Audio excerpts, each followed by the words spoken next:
Assalamualaikum warahmatullahi wabarakatuh.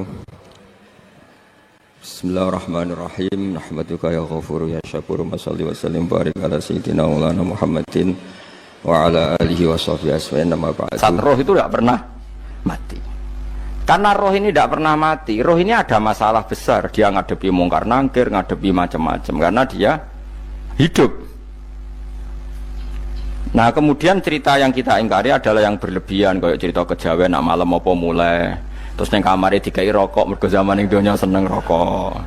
Raya rokok wis kahaleng cung wis dirumbuk di rokok mbahmu. Ono kadang dikai gemblong jare senengane bae, bareng cokot tikus jare bae wis mulai. Lah itu yang kalau itu gak trimo bid'ah Kang, iku ngawur tenan iku. Daerah-daerah tertentu nggih ke atas sing ngoten niku. Lah nak seneng anem dhuwit yo dikai dhuwit nek kamar. Agar dhuwit ilang jare wis dijuk bae. Lah nek iku mboten enten sanate. Makanya roh itu enggak pernah selesai didiskusikan ulama. Ya terus ngendikane para ulama tafsir nggih ngendikane para ulama tafsir niku taruhan pertama lafat niku hakikat. Hakikat niku yo hakikat. Nah, misalnya urip niku yo ambekan.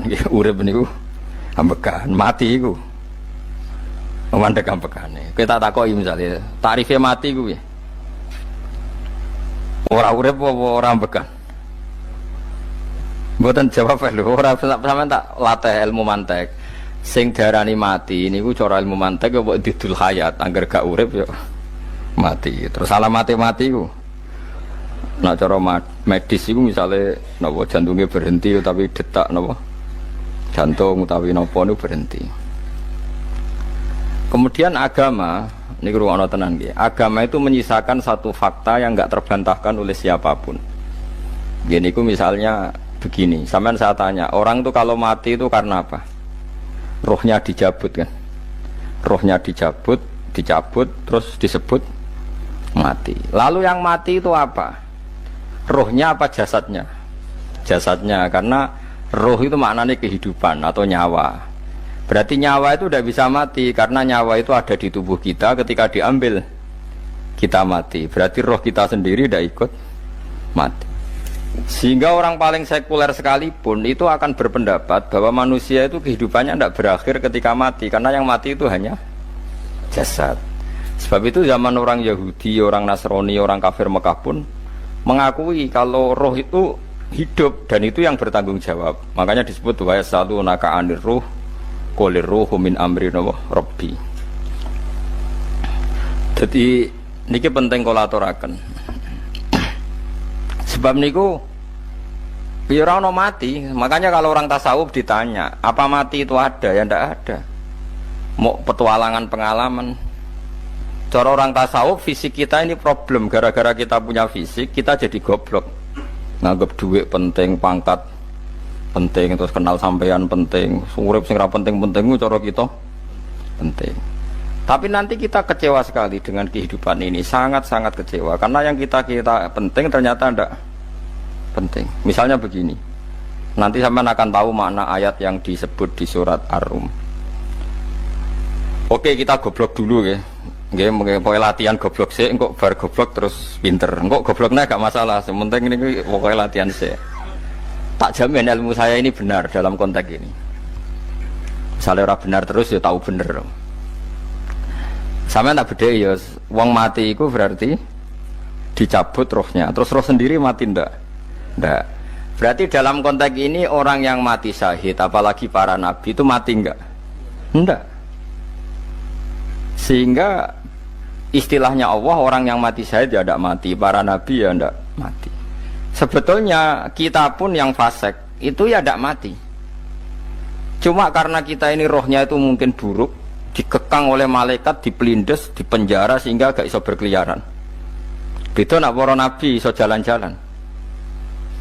Mulane masyhur Kanjeng Nabi ngendikan ketika beliau mau kabundut itu, sahabat mau nangis, jare Nabi malah dawe ringan ya. Malah apik cung aku nak mati jare. Kok gitu ya Rasulullah? Masyhur itu hadisnya itu, hayati khairun lakum wa mamati ya khairul lakum. Aku mati ya apik, urip ya apik. Wa amma hayati fali asunna lakum as-sunnah. Aku nak urip akan mentradisikan satu sunnah yang bisa Anda tiru. Ya sunnah caranya sholat, sunnah caranya zakat, sunnah caranya berperadaban dengan istri, dengan tetangga, macam-macam. Sunnah di sini artinya bukan sunnah madzhab fikih yang wali ane wajib tadi, napa? Perilaku, napa? Perilaku. Terus nak kabudut ya Rasulullah. Ya malah penak aku nak kabudut itu jejer pangeran. Terus delok kowe jare Nabi. Nak kelakuan apik aku muji pangeran. Nak kelakuan elek wong aku supaya parek pangeran tak jalukno sepuro. Mane ndak blekem terusno ae mergo selain is bakat ya ana sing njalukno napa? Sepuro. Lah prop sajane kowe lah ya urip. Kowe misale mati saiki lah ya urip, tapi kan gak duwe hak jalan-jalan. Berarti dulu malaikat terus wow panjang napa? Mulane sampai butuh napa? Atakoh kubro apa nek cara mriki sing diwacana kulo ping akeh apa. Napa cara mriki? Boleh. Enggak cara mriki lho. Fida, nah cara bahasa kitab iku ataqo. Tapi iki fida. Ben ora mlebu neraka apa ben mlebu swarga? Maksudnya ben ora mlebu neraka ta ben gak mlebu swarga? Lah wong jelas mlebu neraka kok wis divida. Berarti SPD banget nak mlebu neraka. Saking yakine nganti apa? Divida. Fida itu nak teng kitab-kitab niku madzhab Malik ya. Jadi sampean aja darani bid'ah sih. Memang dalam madzhab Imam Malik itu ada ataqah kubro. Ataqah itu merdekakno mayit utawi tiyang saking neraka. Itu dulu awal ijazahnya itu kalau enggak salah itu 12.000 kulhu. Terus di Indonesia malah meningkat jadi 100.000 nggih. Oh itu bagus itu peningkatan itu. Saya mau coba nganti blengoran gegem itu. Nah sing anake jagunge diitung sitok-sitok, nah sing wong liya kerawuk yes. Mula bolak-balik diundang ra tau teko, perkarane wis ketoke ra meyakinkan kerawuk di. Nah, itu mungkin benar ya. Artinya mungkin benar itu kalau roh itu tidak meninggal, berarti ya masih menerima doa kita, masih ada muasalah sambung dengan kita. Sehingga itu yang diceritakan Rasulullah SAW ketika Mi'raj. Rasulullah ketika Mi'raj itu di semua hadis sahih, seolah lagi di semua hadis sahih Nabi itu ketemu para nabi ndak? Ketemu. Karena bagi Allah nggak masalah. Ya masih punya sentimen. Ya layaknya orang hidup. Ya ono sentimen berhubung Nabi saudarane hasud, ya duwe sentimen. Nabi Muhammad itu ketemu Nabi Idris, ketemu Nabi Adam, terus ketemu Nabi Musa, Nabi Isa, terus macam-macam. Nah, saya ketemu Nabi Nuh dalam semua sejarah. Mergo jare beda madhab jare tadi. Jare ulama ya lucu ngomong Nabi Muhammad kenapa ora ketemu Nabi Nuh jare beda madhab jare tadi. Enggak perlu. Karena Nabi Nuh iku madhabe nek ana wong fasik didongakno mati celaka mencit. Nah Nabi Muhammad ana fasik didongakno disepuh sepuro. Berhubung beda madzhab maslahatnya ora ketemu jare ulama tapi maksudnya nebak-nebak ora kok iku dawuhe Kanjeng Nabi napa? Yang karuan dawuhe Nabi itu begini, sampean tak ceritani. Ketika Nabi Muhammad ketemu Nabi Musa, Nabi Ibrahim, terus sing mujma'ala ya Musa, Ibrahim, Idris, Isa, Adam. Niku nggih ada sentimen. Masyhur itu. Nabi Musa ketika Nabi Muhammad diwajibkan sholat 50 rakaat, Nabi Ibrahim diam, padahal ngliwati Ibrahim paling tinggi di langit 6, Musa 5. Harusnya kan Ibrahim komen, tapi Ibrahim mboten komen. Ya wae bar munggah ke langit ya tenange Nabi Ibrahim. Kandhani sonopo wajibno salat 50 ya Nabi Ibrahim ya mantuk-mantuk. Ya cara Nabi Ibrahim pangeran ngutus wis dipikir dadi ora perlu dikomen. Nabi Musa komen. Dan itu melecehkan kita, apa sholat seket umatku yang bener ora kuat kok umatem. Seakan-akan kita ini lebih buruk ketimbang umat. Ya, cara aku dari Nabi Muhammad itu nabi yang meskipun afdhalul khalqi tapi kan junior ya ora bantah. Cara kula nabi ini tak bantah beda umat mbak umatku. Tapi Nabi Muhammad itu gak seneng debat itu karena punya akhlak ya. Cara nabi ini kuwe ngawur umatku coba padakno. Nabi Musa jelas ngendikan umatku ora kuat apa meneh umatem. Seakan-akan kan karena umat dia agak kuat, selainnya pasti lebih enggak kuat. Padahal tidak juga. Mulane kula seneng kados saya Itali ini Zainal Abidin, salat sedina 1000 rakaat. Berarti ben Nabi Musa ketok kelirune. Jare sapa 50 rakaat ra kuat. Aku di umat Ali Zainal Abidin sedina 1000 rakaat. Kula nggih nate salat sedina 300 rakaat, pisanlah tahu. Paling gak nek ketemu Nabi Musa kula nate. Tapi yo mau tahu tok aja kon terus. Lho itu kiang-kiang kuno nek Ramadan jek kuat lho ya. Tarawih kan wis piro? 33 ya.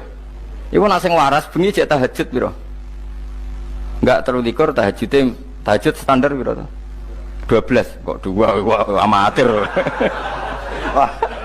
Kowe wis gak murahan tenan Kang. Tahajud itu standar piro to?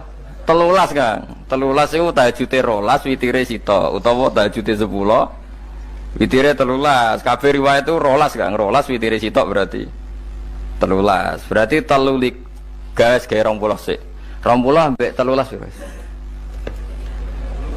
33 tambah 17 rakaat. Pinten? Mun 50 kan salat 5 waktu kan 17 rakaat. Engko ana sing serodok kiai kan qobliyah ba'diyah. Asal coba diasar lho. Wis nglangkai 50 sembrono ya Nabi Musa ngeklaim enak wae makanya. Tapi Nabi Muhammad nabi yang baik dene ora mboten kok terus gak terima nggih semeneng ae napa. Itu namanya sentimen. Ya boleh Nabi sentimen boleh, Nabi juga manusia boleh punya sentimen. Akhirnya dituruti nganti 5 waktu ya, berarti kanten pinten 17 rakaat. Nah yang ada sentimen tuh begini, lalu Nabi Musa ku nangis. Nabi Muhammad semedon bisa nangis. Aku ya pangeran mayubki kaya Musa sing nangis. Kowe nangis nok kowe apa?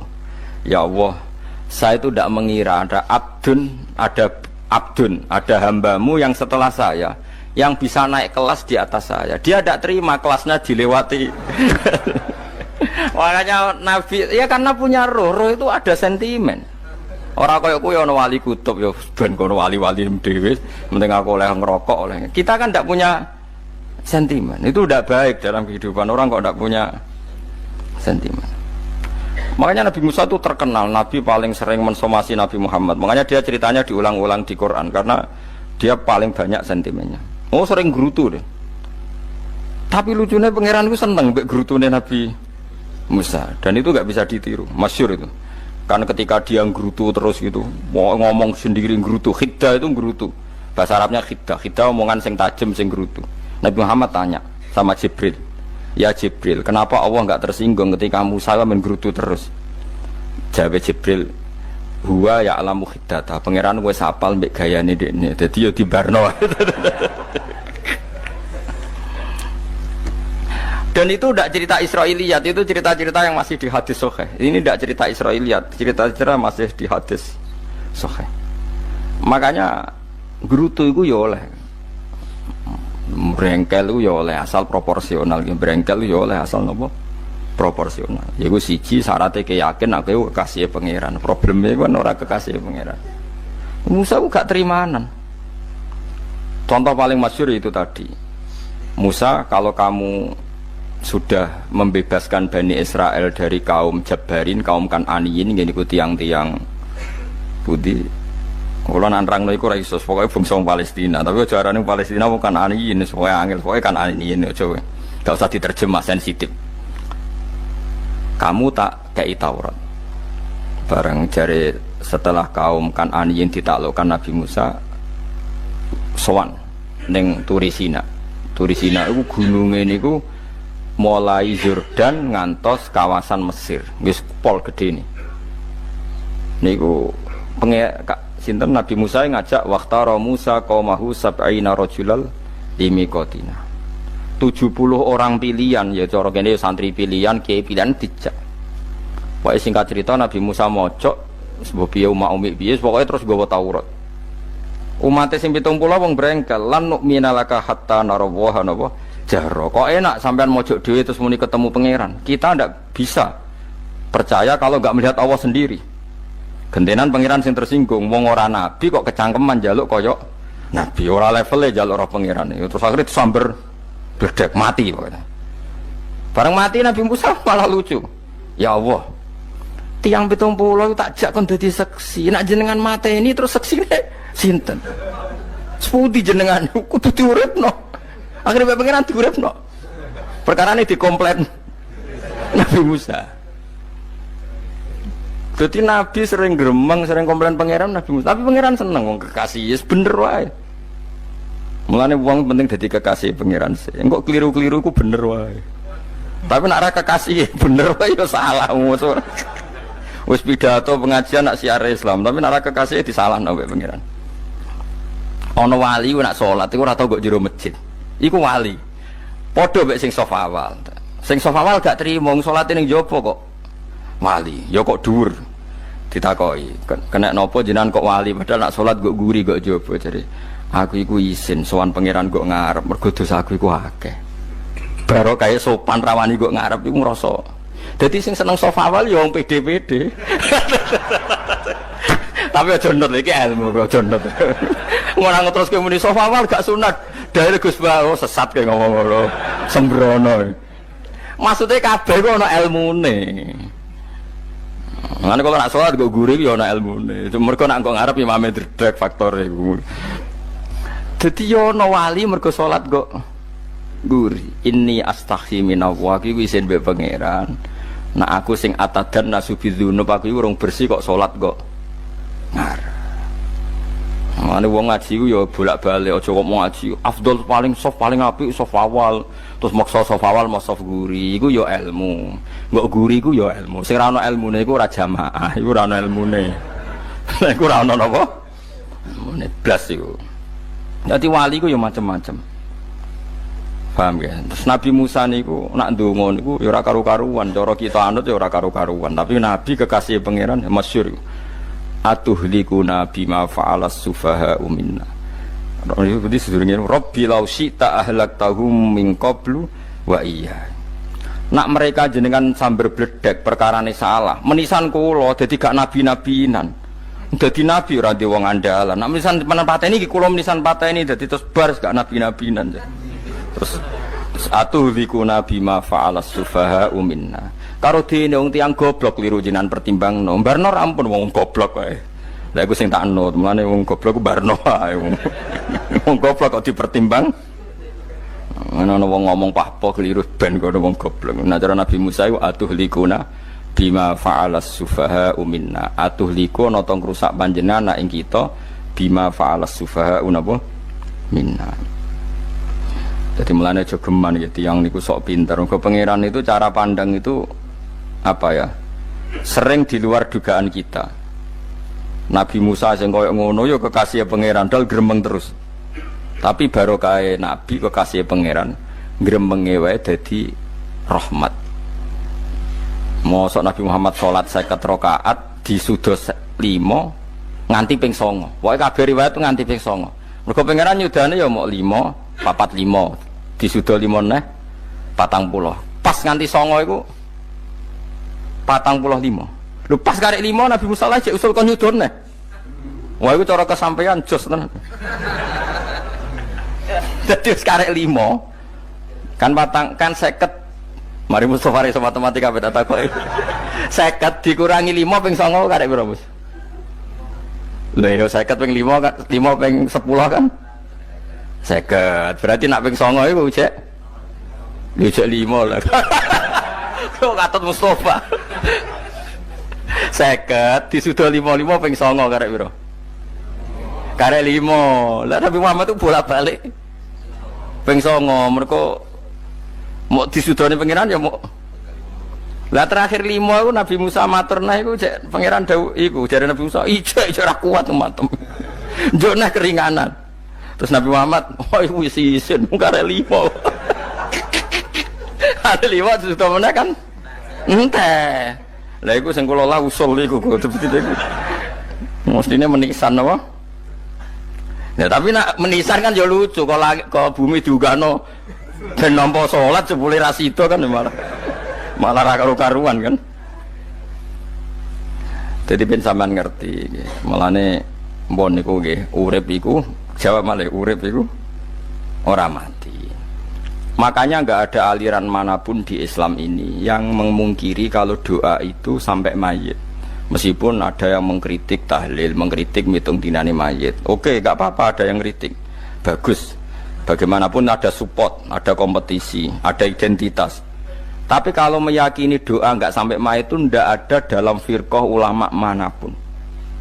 Meskipun ada yang kritik kaifiahnya, misalnya kaifiah tahlil itu bid'ah, nggak masalah ada yang kritik seperti itu. Tapi kalau mengatakan doa nggak sampai mayit itu salah besar, karena ndak ada firqah pun di seluruh dunia, termasuk bin Bas sekalipun yang meyakini doa itu nggak sampai mayit. Semuanya itu sepakat sampai mayit, karena doa itu diajarkan oleh Nabi Ibrahim, Nabi Muhammad, kabeh donga Rabbana ufirli wali walidayya saat terusé walil mu'minin wastaghfir li dzambika walil mu'minina wal mu'minat. Ketika orang sudah mati ada donga Allahumma ighfir lahu wa afi wa'fu anhu.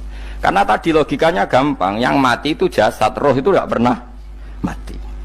Karena roh ini tidak pernah mati, roh ini ada masalah besar, dia ngadepi mungkar nangkir, ngadepi macam-macam karena dia hidup.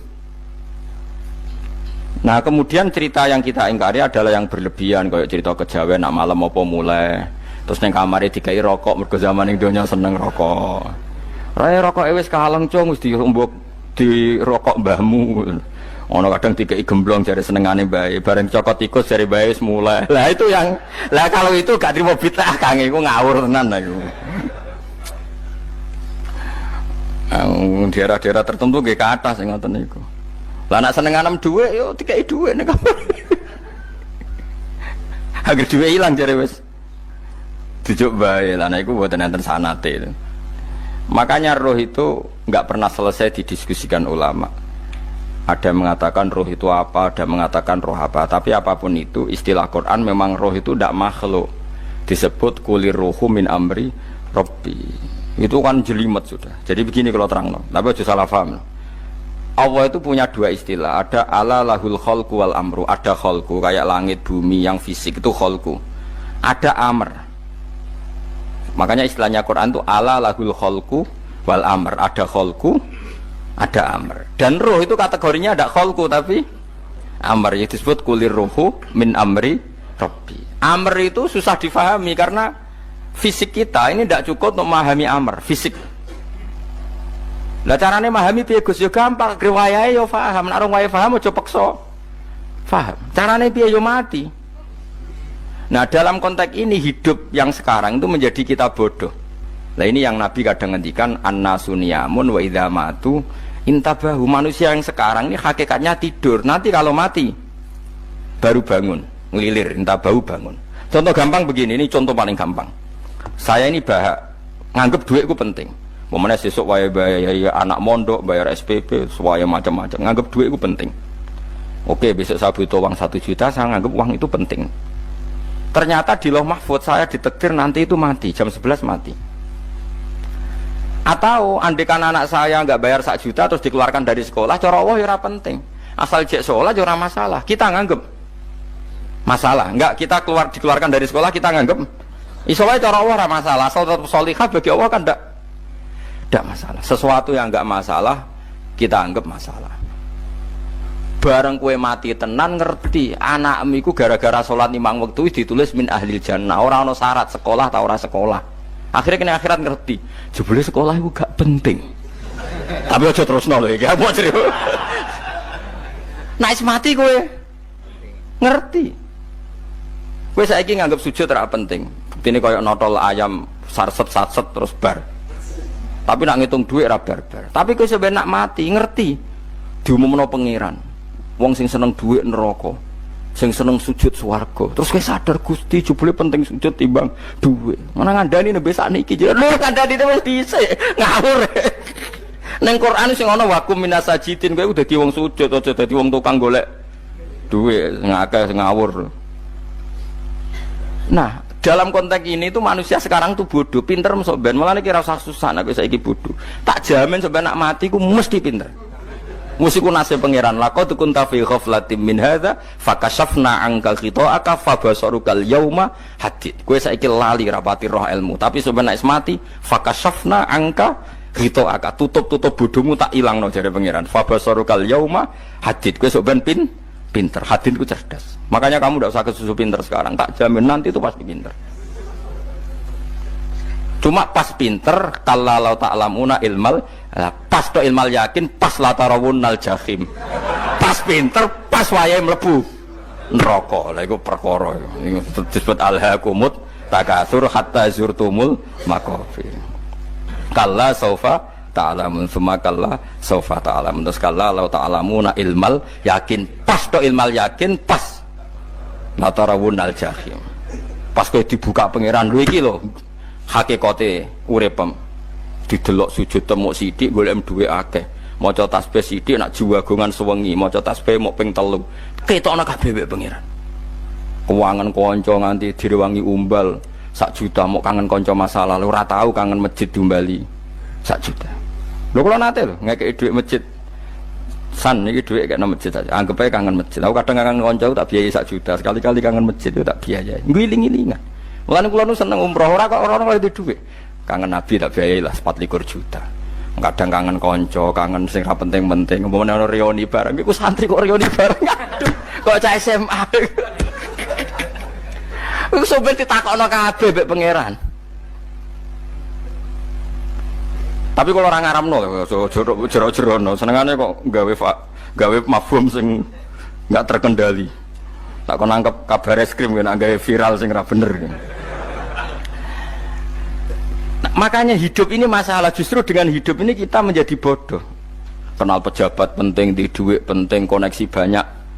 Cara pangeran sing penting ku ya eling pangeran iku, mergo iku sing mbok panen ning akhirat, liyane iku ora ono gunane. Tapi rom iku sok ben. Iku fakasafna angka khitoaka fa basarukal yauma hadid. Lan kula niku kadang ya kecewa ambek urip. Mulane masyhur ngendikane sinten niku Abdul Qasim Al-Junaidi, dekne muridé ribuan. Ketika dia meninggal ditanya di mimpi, muridnya tanya, apa yang manfaati bagi engkau ya Abdul Qasim? Murid saya semuanya tidak ada gunanya, saya mengajari ribuan mereka tidak ada gunanya. Wa ma nafa'ani illa rukai'atun roka'atuha indas sahur.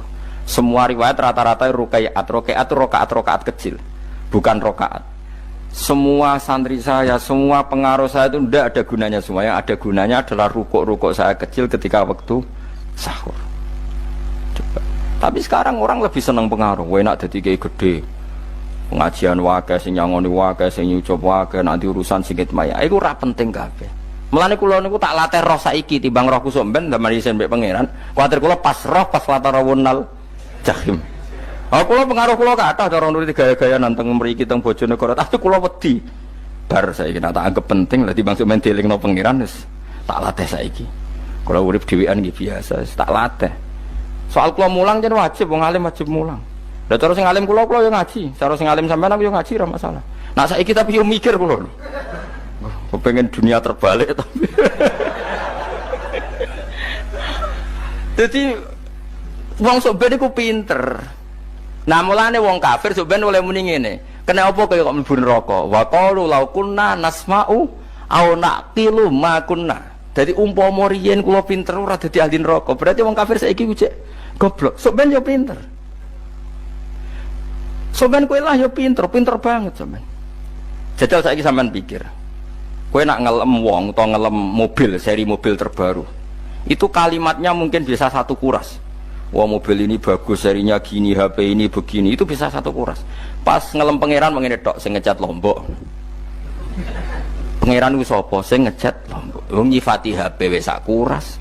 10 menit rabar, nyifati pangeran sing gawe dekne mok muni sing ngecat Lombok.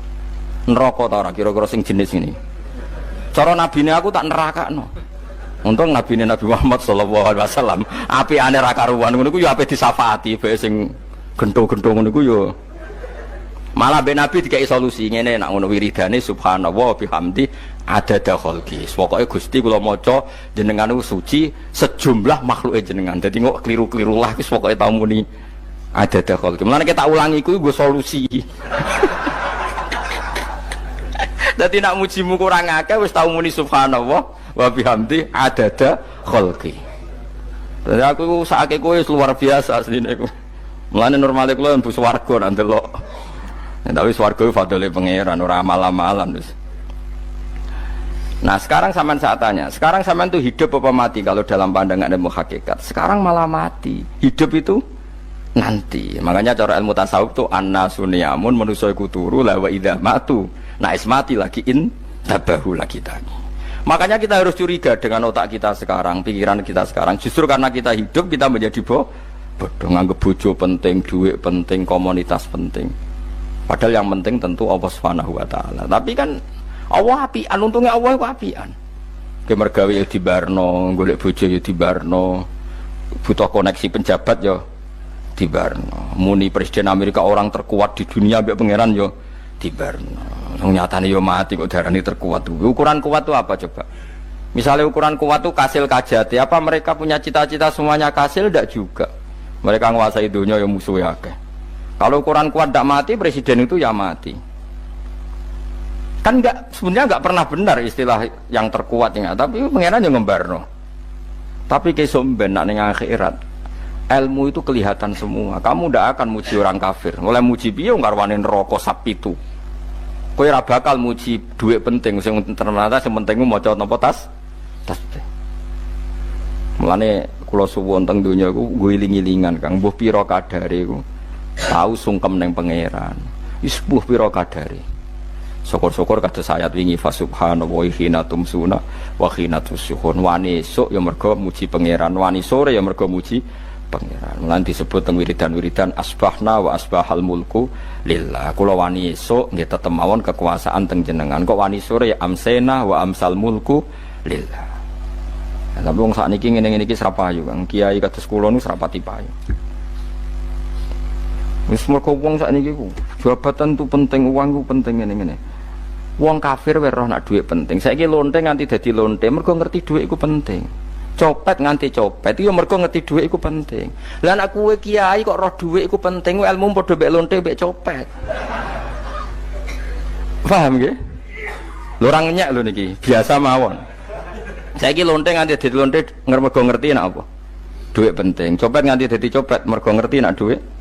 Lho terus kowe kiai kok mau ngomong, dhuwit iku penting.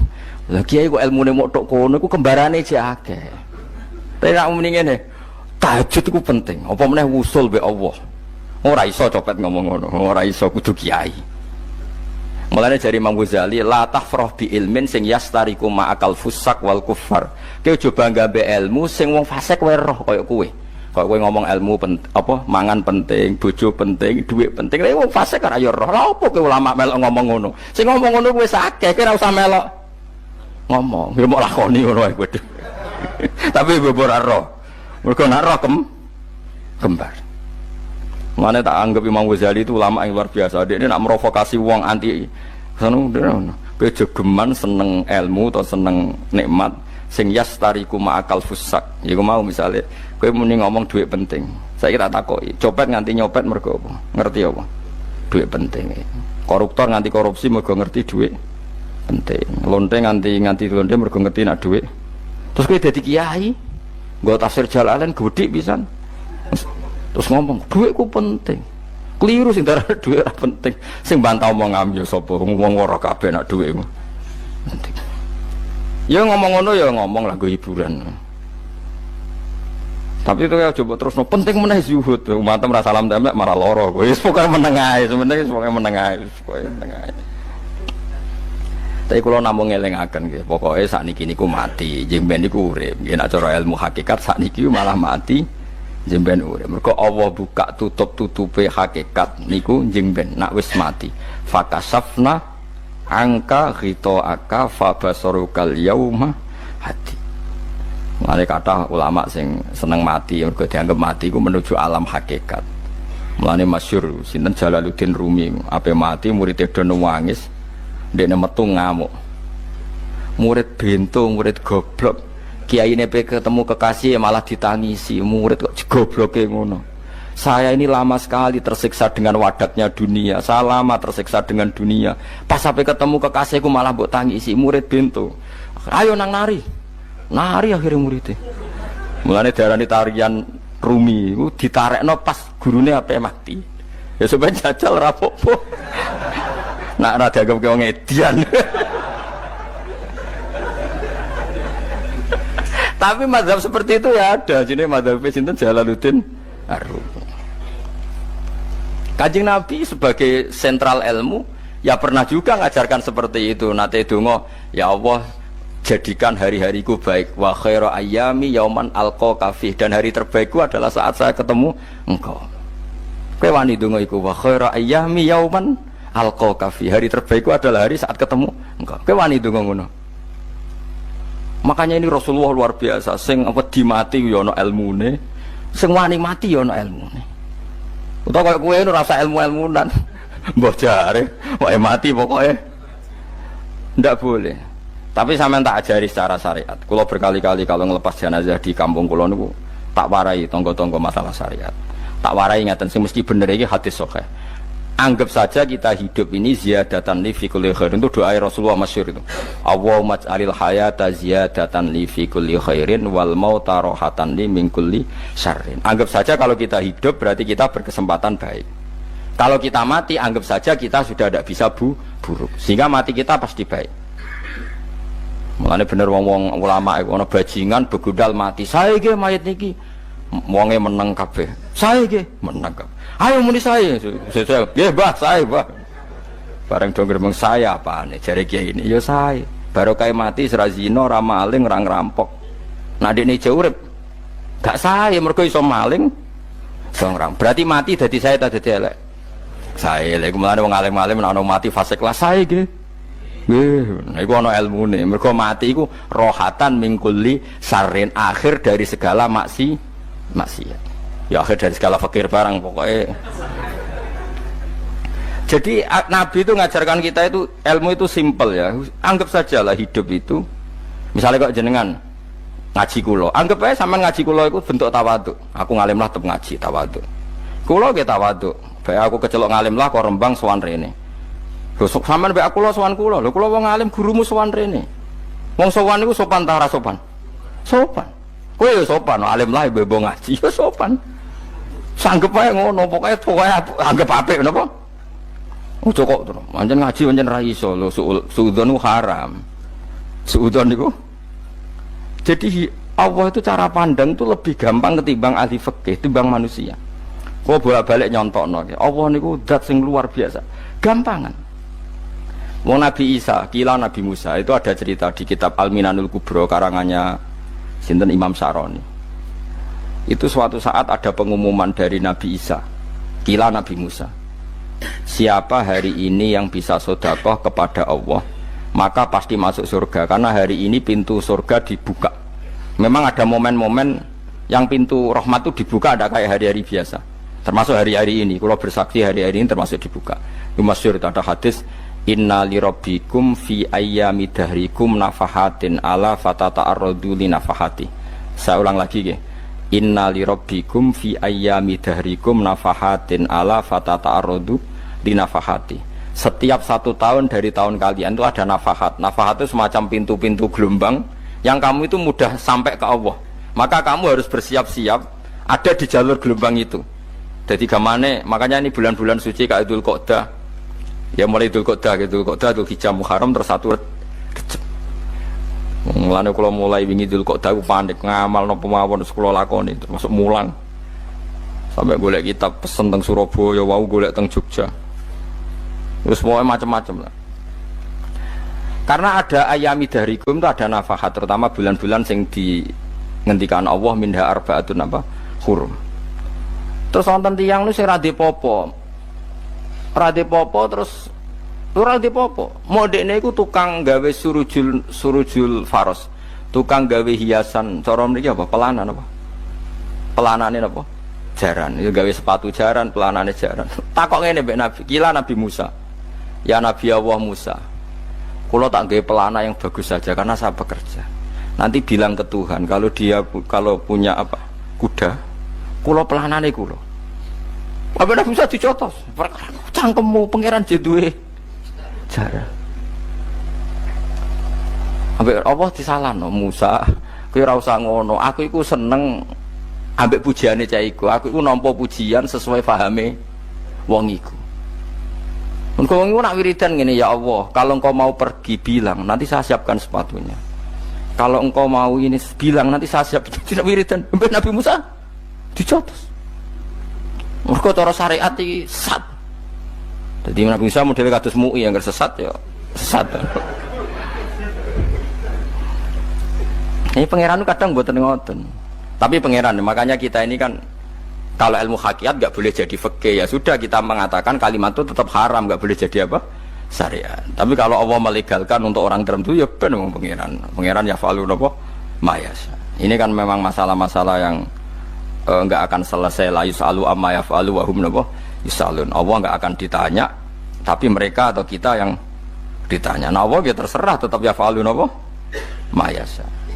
Tapi sampean tak ceritani bahwa nanti itu bodoh-bodoh kita yang sekarang kita alami ini sebenarnya di alam bodoh. Nanti setelah sampean mati baru di alam hakikat. Nah pas di alam hakikat ini kalau kita tidak benar disebut latarawunnal jahim. Pas kowe tok ilmal yakin, pas kowe wayahe roh mleb. Mana naudzubillah napa min dzalik. Makanya kepingine Kanjeng Nabi kowe nak kepengin ngalim saiki, kowe nak kepengin roh kudrat Allah ya saiki. Nah, carane piye? Sering maca wa min ayatihi wa min ayatihi. Ben dikenalno ayat-ayate Allah ya mulai saiki. Ya mulane ngaji wa min ayati. Ayate Allah kowe golek dhuwit ya ayate Allah. Kowe ngok turu ya ayate Allah. Yo turu ya angel tenan Kang, masih orang terbaik di dunia, kepen turu ra iso Kang nak rawaye turu. Gak iso misalnya saya bisa apa saja, wes ah. Pesulap-pesulap di Jakarta lah bisa melakukan apa saja. Mohon sampean nak hebat tenan, saiki turu. Iso ta ora? Ora iso. Turu, makanya guyonannya ulama dulu kadang jorok-jorok. Imam Zamakhsyari niku tiang Mu'tazilah. Wonge alim alamah, ngarang kitab berjilid-jilid. Tapi dekne Mu'tazilah. Dekne ora percaya fahame ahli sunnah nak Allah iku sing gawe amalal ibad. Cara dekne wong iku iso gawe amale dhewe. Buktine wong pengen ngadeg-ngadeg, pengen lungguh-lungguh. Lah nek wong ora iso gawe amale dhewe lalu hisab gunanya apa? Mergo ana hisab, ana swarga neraka, mergo disesuaikno amale. Ora Allah. Mergo nek Allah sing gawe kok piye? Walhasil ngomong ngono terus dene. Suatu saat ana ulama rodok kiai, ndek anak ayu. Mbok piye critane, ditawak-tawakno mbok piye, walhasil dirabi mek Zamakhsyari. Ini rodok jorok. Ayu tenan anake. Tapi diwarai bapake wong anak kiai kok. Bari Zamakhsyari wis ngumpuli, wong lanang bar ngumpuli kan wis lemes takoki. Enak Pak, ya enak. Sampean kepen baleni meneh. Ya iya, ya baleni sakniki. Kan sampean sing nentokno iso ora ene jare. Ya ora iso lho, jare iso. Kuwapok den, dadi dene ahli sunnah gara-gara ora iso munggah meneh. Terus tobat. Dadi ya ana wong tobat mergo urusan seks ya ono. Semenjak iku Zamakhsyari mulai rada ahli sunnah. Terus tobat ngarang kitab masuk kasyaf. Kasyaf ya rada Mu'tazilah, ya rada ahli sunnah. Iku ahli sunnah iki gara-gara hubungan intim. Jare saged. Ora iso. Jare kabeh sing nentokno menungso. Lah kok ana ora iso barang. Terus dene masyaallah tobat. Lane bolak-balik wong tobat mergo wong ayu, Kang. Wong elek nobatno wong angel. Dadi wong ayu cek mandine. Lah usah pasare dikandani ki sapa ora ngandel. Kandani wong ayu tuntas. Kowe di bojo ayu menarik, kowe melarat lah misalnya ngajak umroh kowe tenanan mus. Narapate ayu udah ngajak umroh gak nyawang keadaan.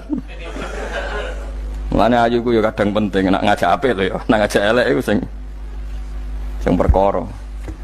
Paham ya terus kula suwun ayat-ayat wa min ayatihi niku anggap mawon selain nggo iman kowe dingertekno kudrohe Allah. Timbang kowe rom somben terus pas kowe roh pas latarawunnal jahim. Tapi melane kula nak maca wa min ayati ini syukur banget.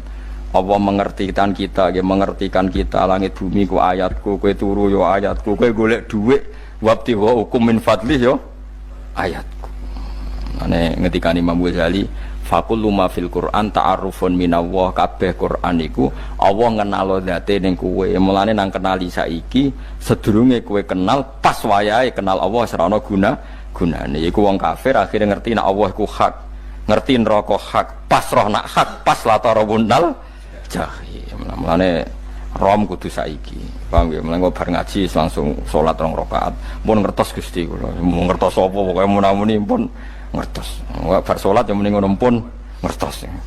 Engko bar apa neh nggih pun ngertos. Insyaallah mboten terlambat. Pokoke fala mata bayana lahu qala alamu annallaha ala kulli syai'in qadir. Pokoke anggere donya wis ketok maknane kowe kudu di kesimpulan a'lamu annallaha ala kulli syai'in qadir. Kok hakikate donya niku sebut ini Allahul ladzi khalaqas sab'a samawati wa minal ardi mislahun yatanazzalul amru bainahunna lita'lamu annallaha ala kulli syai'in qadir wa annallaha qad ahata bi kulli syai'in ilma. Allah gawe langit bumi iku jumlahe 7. Lan urusan ning langit bumi iku macam-macam. Ana wong gedhe dadi wong cilik dadi wong gedhe, kere sugih kere macam-macam. Urusan digawe bolak-balik mbek pangeran niku muk lita'lamu supaya kamu tahu annallaha ala kulli syai'in qadir. Memang Allah iku zat sing kuwa. Kadang ra anake kiai dadi kiai, anake kiai ra dadi kiai, engko sing anake ora kiai dadi kiai debutan, engko ra sida kiai jatuh. Engko sing anake kiai dadi kiai meneh, dibredel meneh, molak-malik dunya.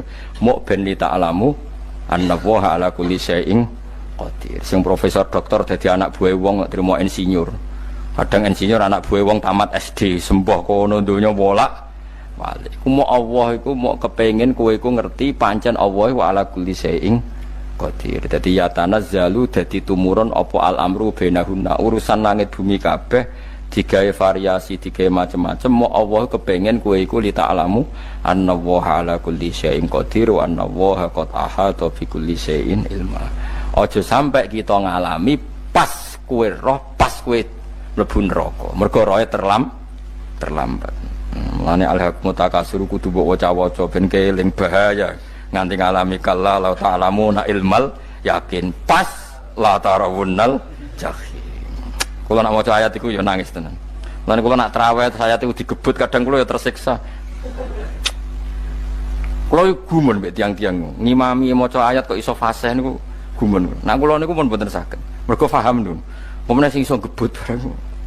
Kalau seneng makmum perkara ini nak takoi pangeran. Hak wong lagi tafakur kok rukuk. Namun diajak rukuk. Tapi aku lo sholat piyambak kan tidak mikir bareng, no?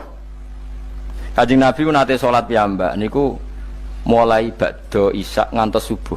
Muk sak ayat. Ini ku intu adzibhum fa innahum ibaduk.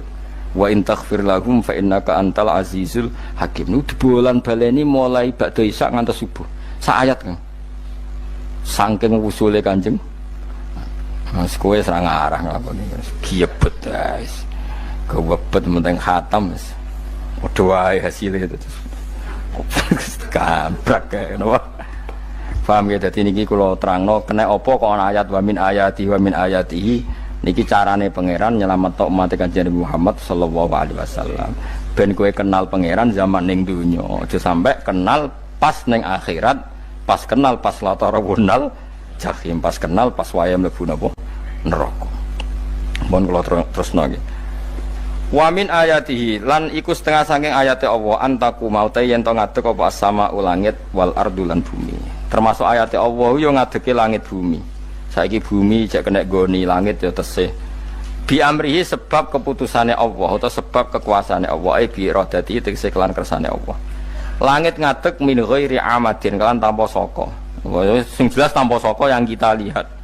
Mbok ana sakane mbok ora pokoke cara zahir yang kita lihat gak ana napa sakane. Misalnya kan min ghairi amadin tarona ora usah saka yang kamu lihat. Ya meskipun ya mestine ana tapi nganggo sistem mbok antariksa luar mbok kono lah. Pokoke sementing ora kena didel delok. Sumaida ta'among konuni alikane manggil sapa wa ta'ala kum ing sira kabeh dakwatan kelan sak panggilan minal ardi saking bumi. Bi ayan fuha gambare anton niyup sapa Israfil malaikat Israfil fisuri ing dalam sangkakala. Trompet pokoke apa? Piye kono namane apa? Trompet. Nak trompet kok trompet kemerdekaan ae orang tahun ngono. Oh, sangkakala. Semprong. Semprong ya ora seru kan. Trompet. Kalau nanti maca kitab Sarah Ikhya niku, kitab Ithaf nih. Niku apik tenan kitab niku. Kalau nanti maca ngeten logikane. Kena apa untuk menghancurkan langit bumi kok hanya butuh suara. Sayha itu suara yang apa? Dahsyat atau sur itu kan Israfil niup trompet terus dunia ini napa? Hancur. Iku teorinya jare beliau pernah gawe simulasi kados gedung misalnya ditutup. Nggih kados yang orang-orang napa jenenge tukang musik-musik nggak ngertos. Misalnya godong ditutup nganggo kaca, terus disetel sound system sing sangat kuat. Niku kacane kan saged apa? Pecah kalau tertutup.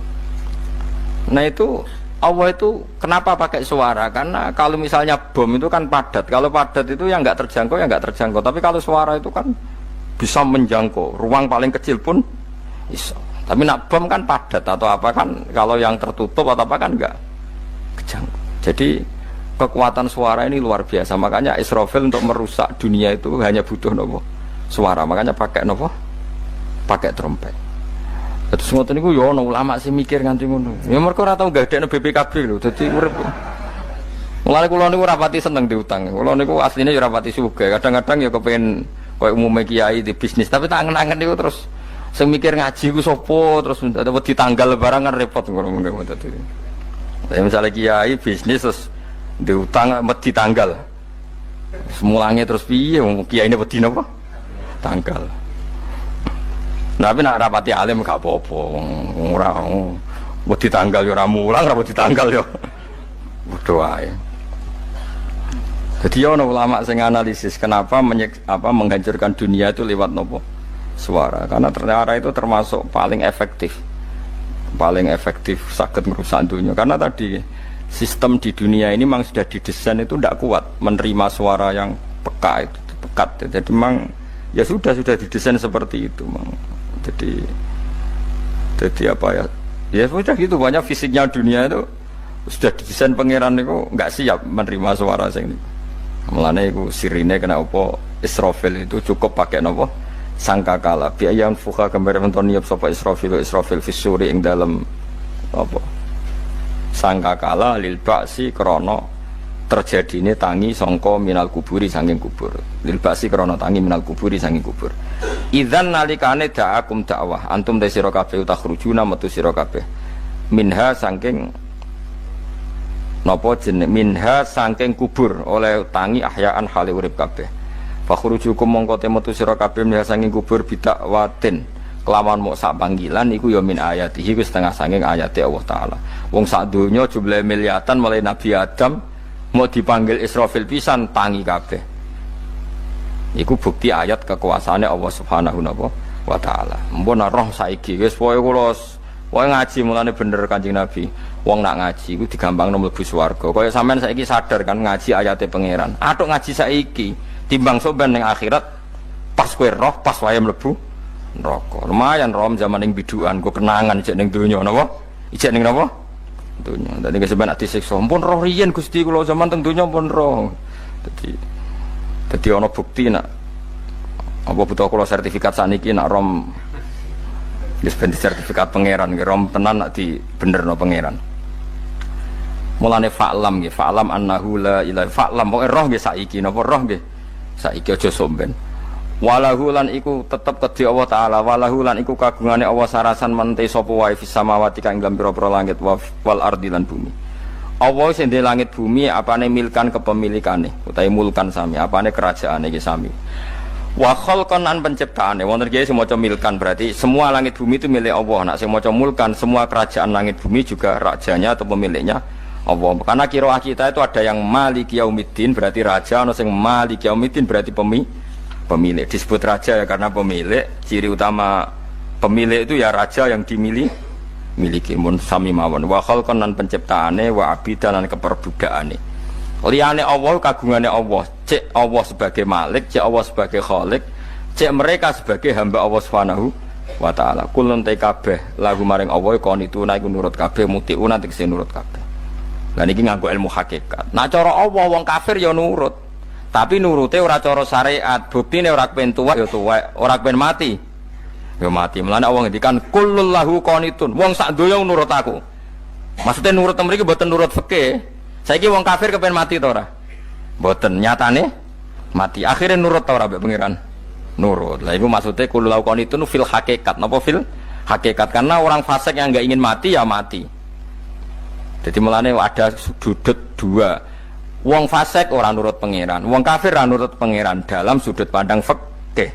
Tapi dalam sudut pandang ilmu hakikat mereka pun nurut pangeran. Tapi maksudnya nurut orang kepen mati, ya mati. Orang kepen kena musibah, ya kena musibah. Mulane Allah dawuh napa qulul lahu qanitun. Mulane Allah nate duka ngendikan napa i'tiya tau'an au karha. Kowe kudu nurut aku. Cek nurut api-apian, cek nurut apek tak paksa. Mulane kita kudu nurut pangeran kelawan apa sadar.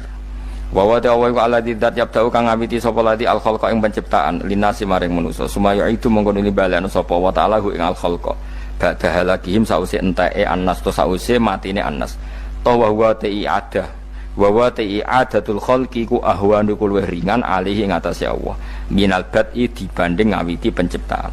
Piye-piye ketangi kok kubur iku ana materine. Wong zaman kowe ra ana materi Allah iso gawe apa meneh sekarang sudah ada materi. Harusnya Allah lebih mampu. Tapi logika iku binadzori kelawan ningali ilama maring perkara indal mukhatabin menurut pandangan wong sing dikhitobi.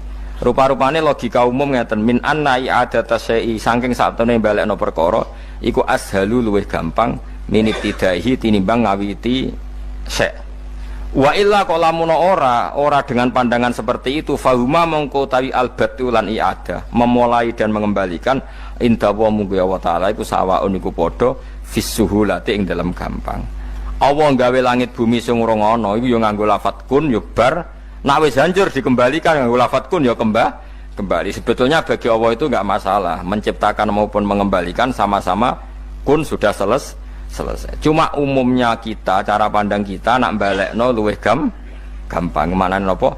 Bin nadzar ilama indal mukhatabin min anna i'adatasai azalu minib tidai. Walahu lan iku kagungane Allah sarasan al-masalu utawi sifat al-a'la ingkang luhur fis samawati kang ing dalam pira-pira langit wal ardi lan bumi ai sifatul ulya tegese uta Allah iku kang duwe sifat luhur wa ya sifat luhur iku annahu la ilaha illallah ngene wis pokoke roh mulai saiki ge fa'lam annahu la ilaha illallah pokoke kudu roh tenan mulai saniki. Lalu mereka mati terus kemana? Dijawab oleh ekstremis tadi ya ilanar karena mereka matu fi hinil maksiyah, mati ketika maksiat. Terus jawabnya si Sa'rawi, lalu kalau mereka akan neraka itu keinginan Rasulullah apa keinginan kamu? Apakah pernah Rasulullah itu berkeinginan umatnya mati masuk neraka? Ya enggak. Ya sudah, kalau itu tidak keinginan Rasulullah jangan lakukan. Itu kan satu ilmiah yang luar biasa. Rasulullah tidak pernah ingin umatnya mati dalam keadaan siap masuk. Makanya tidak usah mati pas itu ya. Bener MC tadi, kalau mati milih tanggal dan milih tempat. Ya itu diantara pujian-pujian yang masyhur tuh, yang dulu sahabat ada yang muji Rasulullah itu khuliqta mubarra'un min kulli aibin faka'an nama khuliqta kama tasa. Jadi itu sebenarnya makalahnya sahabat, tapi yang untung Mustafa Atif karena dapat uang banyak dari nyanyi. Jadi itu sebenarnya makalah normal dari pujian seorang sahabat, tapi yang untung Mustafa Atif. Mungkin yang untung juga pengundangnya karena ternyata abadi ya. Tapi itu makalah itu. Nah cerita Imam Sa'rawi tadi, Sa'rawi Sa'rawi Mutawali Sa'rawi ya. Mufassir itu. Saya punya kitabnya itu 27 jilid. Saya sebagai peneliti itu ya ndak tasdek amat karena saya butuh adit ya, butuh penguat itu. Dan penguat itu pula yang saya bawa ke sini. Ya ini saya baca terjemahnya dulu, nanti saya baca Arabnya supaya dapat barokahnya Rasulullah SAW sebagai Jami'ul Kalim. Nabi pernah didatangi seorang bedui. Bedui itu Arabi, orang kampung. Minta sama Nabi, karena Nabi itu udah orang kaya, tentu kira-kira saya bayangkan ya dikasih 50.000 atau 10.000. Si Arabi ini tidak terima, dan tidak terima ngomong di depan umum. Ketika Rasulullah tanya, apa saya sudah baik sama kamu? Kata si Arabi tadi tidak. Karena kamu kikir hanya ngasih saya segini. Sahabat hampir marah saja karena Nabi tersinggung. Tapi Nabi lalu mengajak orang itu ke dalam rumah. Kira-kira kalau Indonesia mungkin ditambah 200.000 atau 300.000. Kemudian, apa ini cukup? Ya cukup. Kamu sudah puas? Ya puas. Fajazakallahu min ahlin wa asyiratin. Dipuji-puji Nabi. Kemudian kata Rasulullah, ayo kita keluar. Keluar nemuin khalayak begini. Khalayak rame. Kamu tadi mengkritik saya, menghujat saya di depan umum. Maka kamu sekarang harus memuji saya di depan umum. Supaya clear. Akhirnya mau dia. Oke, kita mau. Akhirnya muji-muji bahwa Muhammad orang baik, dermawan gini. Setelah itu dia pulang. Hebatnya Rasulullah ketika pulang kata Nabi begini, sabda Nabi begini, kalau saja dia pas benci saya itu kok mati, Saya ulang lagi, kalau saja dia pas komentari saya buruk tadi kok mati, maka dia mati sebagai min ahlin nar karena berstatus pencaci maki Nabi. Akhirnya dia muji Nabi itu lewat disuap, lewat dikasih uang lagi. Lu itu sudah sah. Jadi saking baiknya Allah, Islam suapan itu juga sah. Itu kan muji Nabi itu karena di suap. Makanya ini penting. Sehingga dalam khazanah Islam itu memang agak aneh-aneh. Jadi di antara ceritanya dalam hukum-hukum Islam itu ada orang fasiknya minta ampun, tapi minta karena iman sama hadis bahwa nanti kalau ada orang mati disaksikan orang dua, apalagi kalau 4 min ahli jannah, maka dia min ahli jannah. Itu dia fasiknya minta ampun, nyewa orang. Nanti kalau saya mati bilang saya orang baik. Betul. Setelah dia mati bayar. Ini baik, ini baik. Satu kampung nggak ada yang percaya ini saksi bohong. Tapi sama Allah diampuni karena kesaksian suapan. Lalu berarti jangan ngalalo suap ya ndak, saya ada ngalalo suap, ngalalo sodako. Karena sekarang kalau ada caleg bayar katanya sodako. Ya sodako terpaksa. Ini penting saya utarakan karena apa? Allah itu menilai itu tidak sama dengan pikiran kita. Makanya kubu sebelah itu terlalu ekstrem, memaksa Allah berpikiran kayak dia. Satu karena kurang ngaji, nomor dua ya tadi emosinya lebih tinggi ketimbang intelektualnya. Ini penting saya utarakan. Ternyata orang yang nyuap tadi apa nilainya plus, yaitu dia iman sama dawe Rasulullah Shallallahu Alaihi Wasallam. Kalau yang namanya saksi itu penting, cuma dia mendapat cara itu lewat suap. Tapi kan iman kalau dawe Nabi itu benar, kalau ada saksinya pasti min ahlil jannah. Terus dia nyari saksi harus dibayar. Sekarang sama, iya 1 juta. Sekarang saya tanya di KPPS atau di mana-mana, saksi pemilu itu dibayar enggak? Dibayar sah apa enggak? Sah. Jadi kadang kebenaran itu harus dibayar. Ini penting saya utarakan karena ada orang perempuan cantik dirayu, digaji supaya main di klub, dibayar jadi orang maksiat. Lalu mungkin ada ustadz gaji dia, bayar dia supaya mondok. Gak tahu terusannya apa, terus dibayar apa enggak tahu saya. Pertanyaannya, ketika kamu bayar kemudian jadi santri, itu kamu dosa nyuap apa dosa sodako membiayai proses kebenaran? Sodako. Tapi kalau yang bayar untuk jadi pegawai klub maka membiayai kemaksiatan. Maka pembiayaan ini penting secara fikih. Arahnya kemana? Ke hak apa ke batil? Sehingga di Fathul Mu'in diterangkan, misalnya ada orang layak jadi pemimpin dan kemudian rivalnya itu orang yang menyesatkan atau calon perusak bangsa, ya maka calon pemimpin yang soleh itu wajib berkompetisi meskipun bibadlil mal. Karena kalau yang memimpin orang fasik, kampung ini rusak. Kalau yang memimpin orang soleh, kalau nggak bayar juga nggak jadi, maka wajib bayar. Lah yang soleh bayar ini berstatus sedekah, tapi yang batil ini berstatus suap. Kenapa demikian? Karena yang namanya riswah atau ada yang baca ruswah adalah pembayaran untuk mengehakkan barang batil dan membatilkan barang hak. Sementara pembiayaan orang soleh adalah untuk memperkuat hak. Nah orang tuh nggak tahu, yang ngajinya tidak hatam-hatam tuh taunya pokoknya ar-rosi wal murtasi benar. Tapi nggak pernah mikir lalu definisi riswah atau ruswah itu apa? Ini bukan provokasi supaya semua calon bupati, gubernur nyuap, enggak. Hanya nyuruh mereka sodako saja.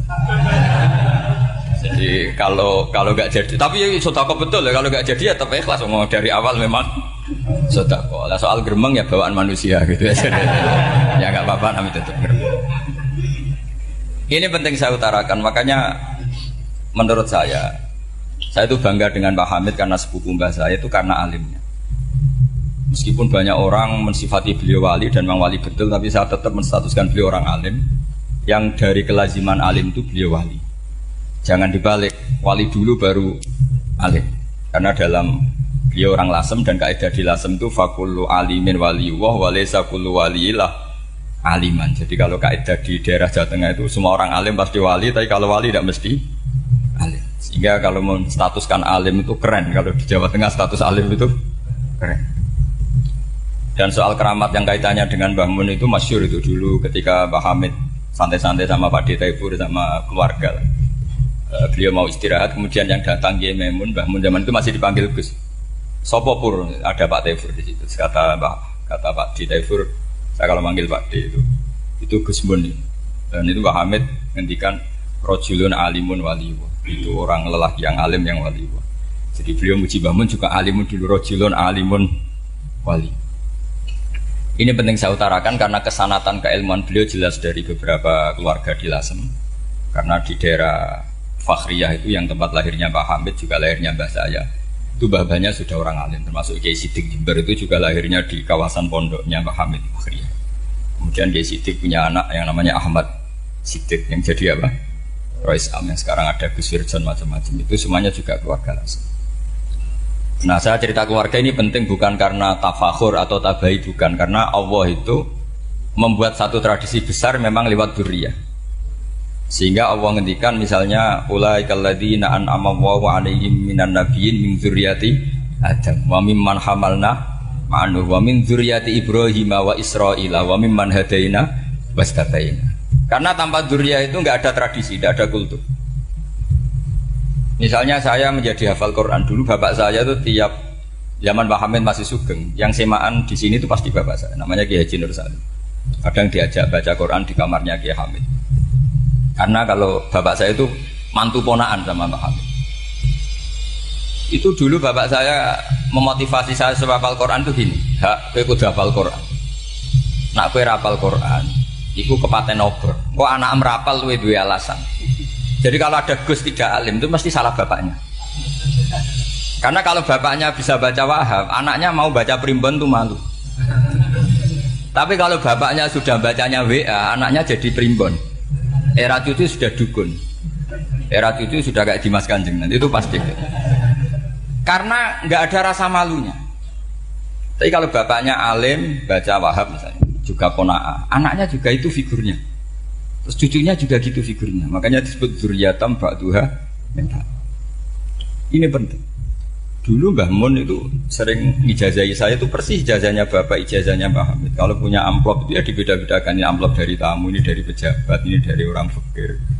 Sehingga penggunaannya juga sesuai itu. Tidak serampangan. Karena dianggap amanat. Kalau kita salah tasarruf maka menjadi hisab. Kalau sekarang enggak salah dikumpulkan. Orang desa salam template wadol pitik kuru wedhus kuru ambek guse tuku HP seri terbaru itu kan kasihan ya. Padahal sing salam template itu ibunya kerja di Malaysia, mungkin gelantungan ngecat tembok di Malaysia. Hasil salam template di Gus tuku HP terbaru itu kan nggak imbang. Nanti gue tuku tasbih kan sumbut. Ini bukan nyindir tapi ngamuk jadi ini penting karena semuanya itu ada hisabnya. Walatus alunna yauma idzin anin. Karena tradisi ini harus kita teruskan ala qadri istito. Karena itu nanti yang mengawal ilmu. Kemudian termasuk tradisi mengakui santri goblok, ini penting. Itu enggak ada santri sebarokah santri goblok. Makanya dulu Mbah Mun, Mbah Hamid, Kiai alim itu kalau sama santri goblok ya enggak benci. Enggak kayak sekarang semua orang bikin sekolah unggulan. Sekolah unggulan itu kritik saya hanya memproduksi orang-orang yang nantinya mendapat. Kalau kamu punya santri hafal Quran, nanti hadiahnya umroh, tanglanya umroh, santri pinter hadiahnya beasiswa. Tapi hubungannya sama negara itu mendapat. Sementara santri yang goblok hidup di pedalaman Kalimantan, karena di sana belum ada masjid, bikin masjid. Sebagian hartanya dipakai masjid, sebagian hartanya dipakai bangun masjid. Ini yang goblok pendiri masjid, yang pinter pengajian di masjid dibisaroi uang kas masjid. Artinya gini, ya kalau halalnya halal, tapi kita mbok yo roh hikmahnya orang-orang goblok. Supaya kita tetap ngaji Rabbana ma khalaqta hadza batila. Semua ini ada gunanya. Subhanaka ma khalaqta. Jadi semuanya ada gunanya.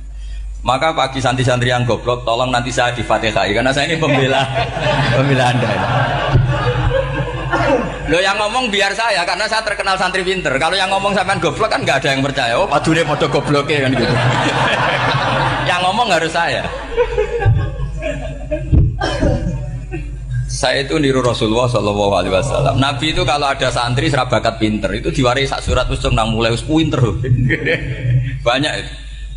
Balighu anni walau ayah. Ada sahabat ngaji hanya diajari idza zulzilatil ardu, sudah kamu pulang, sudah pinter. Karena betul. Sekarang coba dia ngenangan, ada santri alim alamah, mungkin bakasnya furu'iyah, gimana hukumnya Jumatan jumlahnya itu 40 kurang atau 40 pas imam. Kemudian ada yang batal satu, hukumnya gimana? Dia mikir furu'iyah. Sementara yang goblok, dia di desa tertinggal gak ada masjid. Piye caranya dia masjid? Ini bikin aslul ibadah, yang sini sudah khilaf tentang yang gak penting. Jadi orang goblok kadang lebih keren. Akhirnya apa? Duriannya yang goblok nanti jadi orang alim alama ngekholi wong goblok karena pendirinya biasanya orang pati pinter. Itulah Allah Subhanahu wa taala. Ada bikin sesuatu itu sia-sia. Nah, saya ini korban ilmu itu. Akhirnya santri saya banyak yang enggak jelas.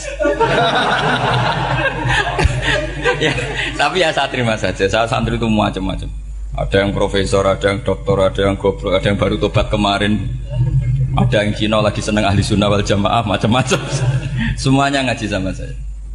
Karena saya tetap berkeyakinan Rabbana ma khalaqta hadza batil. Ini penting saya utarakan karena khazanah kita ini jangan digerus oleh orang yang tidak bertanggung jawab. Pernah ada di hadis Muslim, ini cerita di Sahih Muslim. Ada seseorang sedang sujud kemudian diinjek oleh orang fasik. Saya ulang lagi, diinjek. Rokobahnya, yang diinjek itu rokobahnya. Lehernya itu diinjek sama orang fasik. Kemudian si yang sujud tadi bersumpah wallahi la yaghfiru wallahu lak. Demi Allah, Allah tidak akan mengampuni kamu. Itu Allah kemudian mewahyukan sama Nabi di zamannya. Wahyunya adalah man dalladzi yata'alla alayya alla aghfira li fulan. Laqad ghafartu dzunuba wa ahbattu amalak. Siapa yang mencantut namaku dengan menstatuskan saya tidak bisa memberi maaf. Sungguh orang itu saya maafkan dan yang ahli ibadah amalnya tak cabut semua, tak hapus. Karena Allah tuh nggak boleh distatuskan sesuai keinginan kita. Kita sedang soleh terus mengatakan orang lain tidak soleh, Allah tidak akan ngampuni. Ngampuni tidak, itu wilayahnya Allah dan Allah yaf'alu ma yasha. Dan Allah berkali-kali memaklumatkan dirinya yaghfiru liman yasha wa yu'adzibu man yasha. Tapi ini kubu sebelah nyifati Allah hanya wa yu'adzibu, kubu sebelah kan gitu. Tidak pernah kalau Allah disifati yaghfir. Bagaimana Allah nggak tersinggung? Allah selalu distatuskan yu'adzib. Itu kira-kira kalau Allah kan gini, saya ini bisa u'adzib, bisa aghfir, kenapa status saya tinggal yu'adzib? Ini ngaji di mana? Khatam enggak gitu kan gitu. Makanya resikonya ahli sunnah itu masyhur tuh Pak Hamid Pasuruan. Tamu macam-macam diterima. Ketika orang benci Golkar itu ada tamu dari Golkar juga diterima. Ketika orang nggak mau diberi hadiah oleh orang Golkar, Pak Hamid ya diterima. Bilang ke bapak, mau ngaku lomo wae nur, duit enggak ana gunane dhewe. Sing marai rawan hisab itu kan kamu dapat uang nggak jelas kemudian kamu pakai pribadi. Kalau orang-orang soleh kan nggak pernah dipakai, kan aman saja. Loh, dihisab apanya? Wong hanya peralon. Kalau istilahnya Mbah Hamid itu peralon. Datang diberikan orang lagi, datang diberikan. Kalau kena kamu kan hisab. Terus kamu nyate makan wareg glegeken. Nah, itu uangnya nggak jelas dipakai nyate glegeken, ya mesti hisab. Kalau nggak jelas ya disedekahkan. Kalau ingin bebas apa? Bisa. Tapi kalau sering sedekah biasanya nggak bebas dari miskin.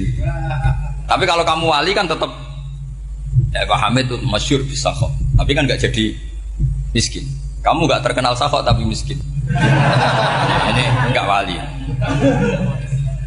Ini penting. Jadi kebanyakan orang ekstrim karena mensifati Allah Taala itu hanya dengan status yu'adzib, tidak dengan status yaghfir. Dan itu mereka harus ngaji lagi. Kurang apanya Rasulullah SAW? Nabi sebagai manusia benci sekali sama pembunuh Hamzah karena qatilu ahabbin nasi ila Rasulillah. Yaitu sama Wahsy. Siapa yang nggak tahu Wahsy? Qatala ahabban nasi ila Rasulillah, itu qatala Hamzah. Dan ketika Nabi nyuwun sewu maksud no Wahsy, Allah malah nurkan ayat laisa laka minal amri syai'un aw yatuba alaihi. Ada pilihannya aw yatuba alaihi. Apa yang terjadi? Justru Allah mentobati Wahsy. Memaafkan Wahsy, mentobati Wahsy. Ada sahabat yang dipuji Nabi Hamamatul Masjid, akhirnya su'ul khotimah. Kita tahu ceritanya siapa? Sa'labah. Makanya kata Mbah Mun sering cerita ke saya. Banyak orang darani saya itu tidak jelas, kata Mbah Mun, karena saya sama siapa saja baik, sehingga banyak yang nuduh saya itu tidak jelas. Kata beliau, ulama paling jelas ya saya ini, karena masih orisinil, kata beliau. Tapi pakai bahasa Jawa, karena tadi Mbak Idris bilang ada yang MA ya Pak, Madura asli tadi, makanya saya terpaksa bahasa Indonesia tadi. Kata Mbak Mun, ulama paling jelas ya saya. Karena saya menyikapi siapa saja baik, karena di hati saya hanya membaca laisa laka minal amri syai'un aw yatuka alaihim aw yu'adzibah. Kenapa kamu vonis si buruk? Bisa saja nanti baik. Yang sedang baik bisa saja nanti bu. Kalau nasib seseorang nggak jelas, kenapa kamu sikapnya jelas? Nah, ini orang-orang nggak ngaji itu memaksa orang lain jelas. Ini kubu sebelah pasti salah, ini pasti benar. Wong manusia kok dipasti-pastikan gimana? Kita ini tidak nabi. Kalau nabi maksum pasti benar. Kalau sampean apa? Maksum bisa. Jadi ketidakjelasan para ulama ini berdasar konstitusi tadi bahwa itu wilayahnya Allah Subhanahu wa Ta'ala. Ini penting saya utarakan. Jadi penting sekali. Jadi orang yang sedang fasik sekarang bisa saja nanti tobat. Yang sedang sekarang soleh bisa saja nanti masalah. Sehingga Rasulullah tetap mengajarkan ya muqallibal qulub tsabbit qalbi ala dinik. Jadi kalau ngaji itu khatam. Khatam itu begini misalnya ya. Saya pernah ngaji Ihya, belajar Ihya khatam. Bahkan saya punya takrirannya berdasar kitab Ithaf, sarahnya Ihya. Kalau ingin tahu sanadnya sarah Ihya, ya misalnya Gus Idris ini, Idris ngaji Mbah Hamid Pasuruan, ngaji Mbah Dimyati. Mbah Dimyati ini ngaji sama kakaknya Kiai Mahfud Termas. Kiai Mahfud ngaji sama abahnya Kiai Abdullah. Kiai Abdullah ngaji sama abahnya Kiai Abdul Manan. Kiai Abdul Manan ini mulazim terhadap Sayyid Murtado Az-Zabidi. Jadi kalau santri Salafiyah ini ya kira-kira tokoh Sabiah. Karena Mbak Idris Sadisa ya kira-kira sampean itu dari pengarang Ithaf itu baru tokoh berapa? Sabiah, masih keren. Turun pitu. Masih kaya lah. Lah kamu kok miskin? Turun ke 8 katanya. Jadi nanti kalau masih keren. Itu sampean ngaji kitab kalau khatam, saya ulang lagi kalau khatam.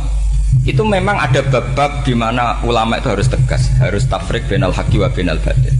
Oke, itu bagus. Mana yang hak, mana yang batil kita bedakan. Di bab itu bagus. Tapi kalau nanti kamu ngaji bab tawadhu, lihat di Bidayatul Hidayah atau di semua kitab tasawuf, bab tawadhu itu kalau melihat kamu orang kafir, kamu melihat orang apa? Kafir. Ini aso ma'akufri, ini maksiat wajar dia kafir. Saya ini muslim kok maksiat. Fadam bi akbah, maka dosa saya lebih buruk. Melihat orang tua, mesti ada aksaru ibadatan. Ini lebih tua, mesti ibadahnya lebih banyak. Nanti kalau melihat anak kecil, ada asgharu minni sinnan, pasti maksiatnya banyak saya. Jika terus evaluasi gitu, sehingga nggak pernah takabur. Misalnya di sini, saya ini kan gayanya keren, duduk di atas sampean di bawah. Gayanya tok, hakikatnya sampean lebih sombong karena memerintahkan saya. Jadi panitianya itu, makanya saya merasa tawadhu saja meskipun berdiri. Karena hakikat saya ini makmur, diperintah. Panitia ini, penyelenggara ini amir, pemerintah. Kira-kira sombong mana? Itu sekali saya tidak memaafkan, finnar itu.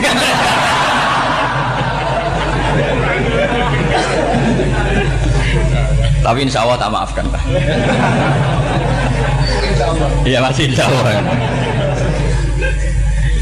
Jadi ini penting. Jadi mbok ya orang-orang yang ekstrim itu mikir keinginan Rasulullah SAW itu umatnya meninggal dalam keadaan baik. Makanya benar tadi notulen tadi, kalau doa, kalau ingin mandi itu memang harus ada jadabnya. Tapi yang asli loh ya, jangan gaya-gayanan. Ya asli betul, yang nggak khilaf memang asli.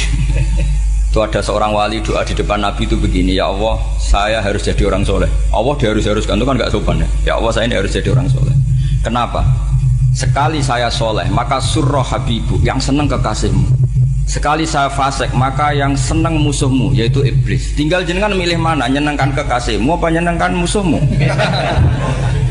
Akhirnya ada batahu, ya sudah soleh aja soleh, ini kok doa kok neror orang ini. Kira-kira gitu. Jadi ya Allah saya harus jadi orang soleh. Kalau saya jadi orang soleh, surroh habibuk, yang seneng kekasihmu. Kalau saya jadi orang fasik, yang seneng musuhmu. Sedangkan tinggal milih saja, menyenangkan kekasihmu apa menyenangkan musuhmu. Kira-kira Allah seneng mana? Seneng menyenangkan. Wah, itu doa paling mustajab. Tapi syaratnya harus anti bikolbin dan dari ijazah nggak mandi, itu ijazah nggak mandi. Maka ini tidak saya ijazahkan. Nanti kalau kamu ngalami isak sendiri, ngalami wujdi sendiri, terus ngalami itu, insya Allah makbul. Tidak mau gaya-gayanan copy paste, nggak diterima itu. Jadi wali-wali dulu itu kalau berdoa itu sederhana, tapi dari hati yang paling dalam. Makanya Nabi Musa itu terkenal. Orang paling seenaknya sendiri dan Nabi Musa hubungannya dengan Allah. Tapi sama Allah dimaafkan karena orisinil, tidak bikin-bikin. Rasulullah juga itu. Kalau sudah marah itu doanya gitu. Cuma celakanya ditiru Nira Warisman dulu. Nabi itu ketika perang Badar itu jelas kalah, nggak mungkin menang, sudah jelas kalah. Nabi hanya 313, orang kafir 1000 dengan perlengkapan apa? Sudah lengkap semua. Setelah perang dilihat itu jelas kalah. Seri awal yang memang kalah betul. Doanya Nabi apa? Allahumma intuhlik hadil isobah lam tu'bad ba'dal ya. Ampun Gusti, silahkan bikin kalah, tapi ra ono sing roh nak jenengan pangeran. Pun lairan jenengan dadi pangeran, ora ono sing roh. Enggak ada ibadah. Intuhlik hadil isobah lam tu'bad ba'dal ya. Kalau engkau menghancurkan kelompok saya ini, jenengan sebagai Tuhan tidak ada yang nyembah lagi. Karena yang nyembah tinggal kelompok kita. Tapi yang ngendikan Nabi, kalau kamu niru tidak bisa. Gak bisa kamu doa, ya Allah saya ini santri Salafiyah, kalau saya bodoh menjadi presiden buruk terhadap alumni Salafiyah. Gak apa-apa sekali-kali doa gitu. Tapi kata Allah lainnya masih banyak.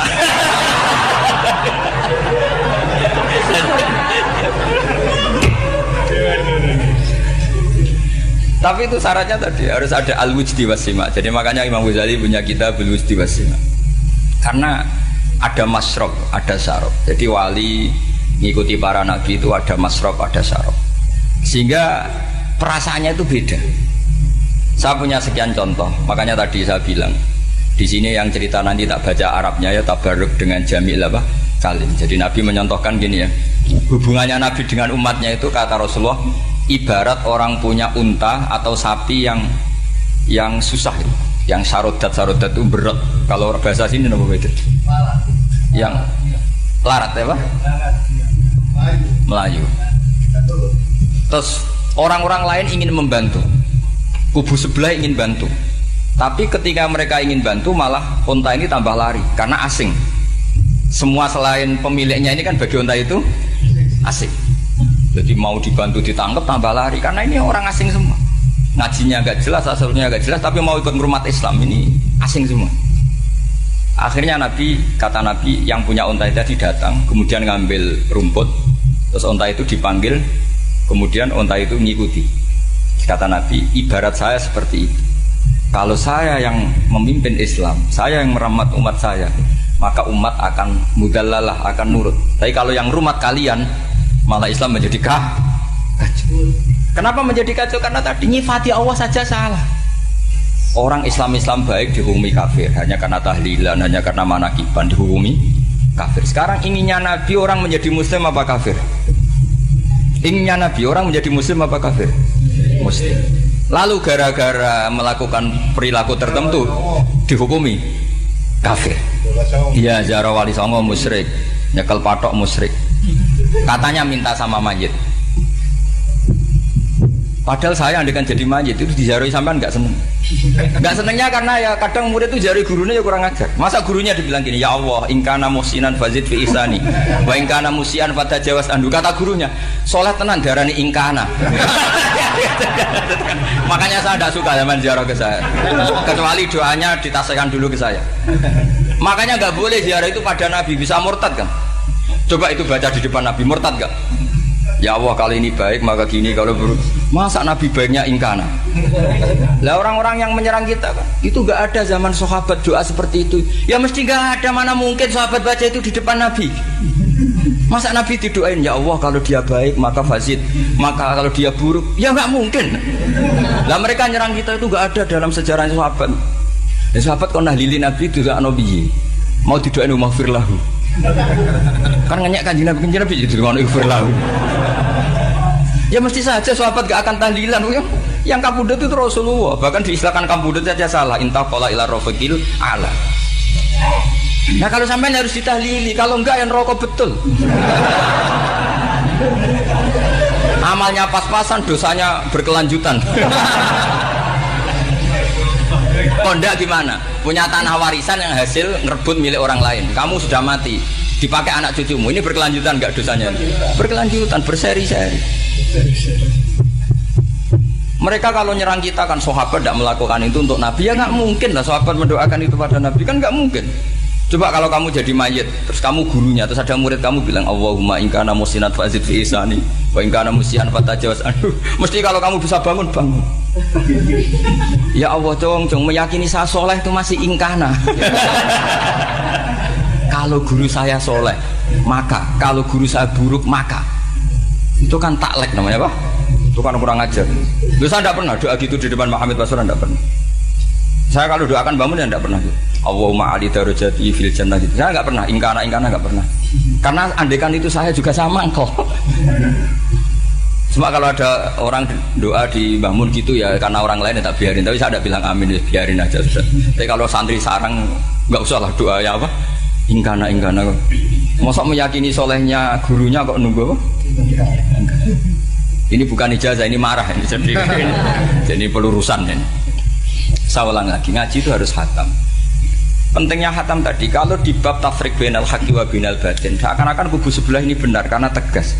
Tapi kitab itu tidak hanya bab itu, juga ada bab tawadhu. Di bab tawadhu itu, misalnya kita melihat orang kafir, ini wajar maksiat kan dia kafir. Masa saya mukmin maksiat? Dan ini kafir bisa saja nanti husnul khotimah, saya muslim bisa saja su'ul khotimah. Jika tetap tawadhu, melihat yang lebih sepuh ini aksaru ibadatan minni, melihat yang kecil asghar berarti aqallu maksiatan minni, sehingga melihatnya itu tawadhu. Jadi kalau di bab tawadhu semuanya orang itu mungkin. Nah di sini Rasulullah SAW mengajarkan ketika malaikat Jabal bilang Muhammad, orang yang mendustakan kamu saya tungkepi gunung biar mati semua. Kata Rasulullah, saya berharap keluar dari tubuh mereka min aslabihim, dari keturunan mereka orang-orang sing mukmin. Sudah karuan kafir saja Nabi tidak berhenti berharap. Jangan-jangan nanti keturunannya mukmin, dan itu betul. Kita tahu Abu Lahab punya anak Darroh itu mukminah, Abu Jahal punya anak Ikrimah juga mukmin. Dulu Walid bin Mughirah musuh besarnya Rasulullah punya anak Khalid bin Walid. Sekarang orang-orang yang abangan nggak hafal Quran, kadang anaknya hafal Quran lewat program PTPG, kadang yang hafal Quran malah anaknya nggak hafal. Makanya kalau pas wisuda sampai bingung. Gurunya itu sampai nangis. Kenapa nangis? Ini anaknya orang nggak hafal Quran tak wisuda hafal, saya gurunya ada hafal kata. Lah kenapa bisa jadi hafid? Karena guru sewaan kata. Itu banyak sih. Ini penting saya utarakan supaya ekstremitas itu berkurang. Logika-logika yang dibangun ulama itu ngikuti riwayat. Agama itu ngikuti riwayat, bukan sekedar akal. Saya punya contoh ketika kitab Ihya menutup kitabnya, yaitu Imam Ghazali. Itu ada dua orang, ini di akhir kitab Rojak dan dipakai nutup kitab Ihya sebagai rojaknya Imam Ghazali. Ada dua orang min ahlinar dipanggil sama Allah. Ini sekaligus ijazah, kali ini ijazah betul. Yang dipanggil ke surga itu masih muqayyad dan biangkalil jahim, masih muqayyad, masih dibelenggu sama atribut neraka. Terus sama Allah ditanya, dia jong kabarin rokok, wah syarro makanan kustimun rokok jenang takok, sekarang ra enak aja. Terus kata Allah, ya sudah kamu kembali ke sana karena kamu memang orang fasik. Itu lari, semangat mau ke neraka. Ini ijazah. Semangat disuruh kembali ke neraka itu semangat lari. Allah tanya, "Loh, Cung, kenapa kamu semangat?" Ya Allah, saya ini sudah kapok. Dulu ketika di dunia kamu perintah, engkau perintah, saya tidak semangat. Maka kali ini jenengan perintah saya semangat. Karena saya sudah kapok. Setiap engkau perintah saya ada lari semangat ke neraka. Nah, barokahnya semangat masuk neraka ini, kata Allah, ya sudah kamu di surga saja. Maka ijazah nanti kalau ada pengumuman silahkan masuk neraka, kamu harus lari sekencang-kencangnya. Karena itu perintah Allah apa? Yang ketika kita di dunia kalau diperintah males-malesan. Kalau kamu diperintah sholat subuh jamaah kan males-malesan. Dan itu menjadi kita masuk neraka. Sebagai kafarah itu ya Allah, karena ini perintah engkau, saya tidak males-malesan lagi. Wis ngembaliin rokok, lari semangat. Allah akhirnya harus dimaafkan. Panggil lagi, sudah di surga saja. Barokahnya semangat masuk neraka. Nah, ini ijazah ini. Ya diterima ya. Kok enggak semangat terima ya. Yang kedua enggak. Sudah kamu kembali ke neraka, pelengahan gitu. Enggak semangat. Allah dilihat terus enggak semangat. Kenapa kamu toleh? Ya Allah, saya tidak pernah ngira ketika engkau manggil saya ke surga, kemudian engkau kembalikan lagi ke neraka. Ya sudah di surga saja, barokahnya husnudzon. Jadi ini ijazah, kamu milih dua itu, milih yang mana terserah. Artinya apa? logika kamu itu tidak mesti masuk apa yang dilakukan oleh Allah Subhanahu wa ta'ala. Itu logika kamu kan tidak masuk, tapi Allah yaf'alu ma yasha. Ini penting saya utarakan. Nah, tapi orang-orang ekstrim itu maunya nyifati Allah dengan status yu'adzib, yantakim, jabbar, qahar. Sifatnya Allah Ta'ala itu 99. Kenapa apa kamu hanya satu?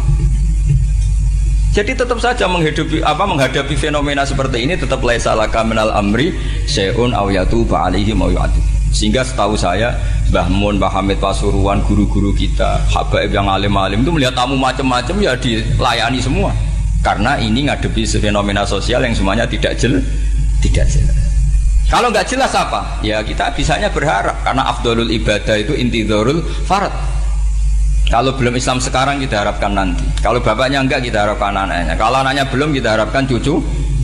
Karena agama ini limangka nayarjuwo hawal yaumal akhir. Agama ini bagi yang terus berpengharapan, bukan bagi yang putus. Walhasil kemaluan sing ana ning donya, rasa malu dipermalukan ning donya, iku luwih ringan timbang nanti kita dipermalukan ning mahsyar di depan umum.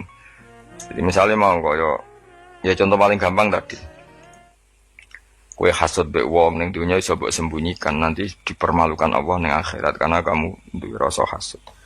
Apalagi kalau ngenteni jatuhe wong soleh, jatuhe wong alim, orang-orang yang berkontribusi terhadap agama iki. Terus kue hasud mbok arep-arep jatuhe, lha nanti dipermalukan di hari nopo kiamat. Itu luwih ngeri kalau kita punya dosa yang kita nanti dipermalukan di hari nopo kiamat. Wasali sute sing kaping 3 iku aya khofain tawa disapa wong mingki bali setane sanging sisi setan. Ayub tilan to batalo sapa setan amal ing amale wong ai sholihat sing amal saleh. Amal saleh yang kita lakukan lama puluhan tahun. Ya mau misalnya kowe ngurmat yatim puluhan tahun ikhlas, tapi setelah dia jadi dokter atau jadi orang besar ketika lupa kamu terus kowe getun karena ngamal sama seseorang yang enggak bisa balas jasa, berarti amal kamu itu dibatalkan. Mulane kok ora ana wong alim kecuali cuek karena tadi, tapi kadang masyarakat itu angel kandanan. Hampir semua orang alim itu gak suka kenal santrinya, bukan karena gak mau, bukan. Karena tadi sebetulnya ingin sebar mulang ya wis mulang. Karena kalau kenal takutnya itu memanajemen atau ngatur-ngatur. Engko akhirnya terus kena gak dituruti seakan-akan wong ngajine mbek aku kok gak nuruti aku. Sehingga banyak orang alim yang milih cuek itu. Yang ditakdir kenal ya kenal, yang ndak itu sebetulnya hanya untuk menjaga ikhlas ben tidak selalu mengatur-ngatur. Kena ngatur-ngatur ujung-ujungnya itu hadun nafsi. Hadun nafsi bisa membatalkan amalnya dia, mulangnya itu tadi. Punya masyhur banyak orang alim yang nggak mau ditemuin muridnya. Bahkan Sufyan Ats-Tsauri itu masyhur, yang boleh sowan saya harus yang nggak pernah ngaji saya, yang boleh ketemu saya yang tidak ada urusan ngaji dengan saya. Karena takutnya tadi misalnya ada orang alim ngajar 10 tahun sama orang itu. Orang itu jadi orang kaya raya sukses. Kadang-kadang kan manusia ingin sesuatu karena gak dituruti, ngundat-ngundat, tak ulang kok gak loyal itu. Itu jadi terus banyak ulama yang milih cuek wis. Ditetir ketemu raya wis. Ya tapi ada saja ulama yang nganggo syariat. Justru dikumpul lo, ben ada ikatan sampai alumni, ikatan sampai macam-macam. Ya tapi itu ijtihadnya orang macam-macam. Nah, yang jelas pastikan bahwa semua itu tidak hadun nafsi, tidak karena keinginan itu. Itu memang berat aturan-aturan menjaga ikhlas itu berat. Yang jelas saya pastikan nak ono wong gawe perkumpulan grup alumni ngaji itu alumni apa saja, asal ndak nafsu gak apa-apa. Tapi kalau kira-kira itu nafsu ya ndak usah diteruskan, karena nanti takutnya barang yang kita lakoni, misalnya kalau kulo bejengan kan ngaji Jalalain Amam, saya tentu suka nggak kenal kalau nuruti, karena itu lebih aman secara ikhlas. Tapi kalau terlalu begitu nanti takutnya nggak ada silaturahim, nggak ada penguatan agama Allah, karena nggak ada muwasalah, nggak ada sambung menyambung. Itu kan setan itu kan di sisi muwasalah ya kamu diganggu karena nanti bisa memanajemen, kalau ndak tersinggung itu juga setan. Tapi kalau terlalu tertutup memutuskan diri mungkin selamat ikhlas karena tidak berharap dari mereka. Tapi resikonya ada beberapa santri kita yang nggak pede ngiyai karena nggak sambung dengan kiainya, atau nggak pede ngiyai karena nggak kenal kiai indukannya, karena takut hukum raiso dan ilmu ini pas-pasan. Itu kan repot. Dan itu harus dikelola secara ikhlas. Saya punya sekian santri yang di Papua, di mana-mana. Kalau nggak sambung saya nggak berani. Takutnya kalau ada pertanyaan hukum dia tidak bisa jawab.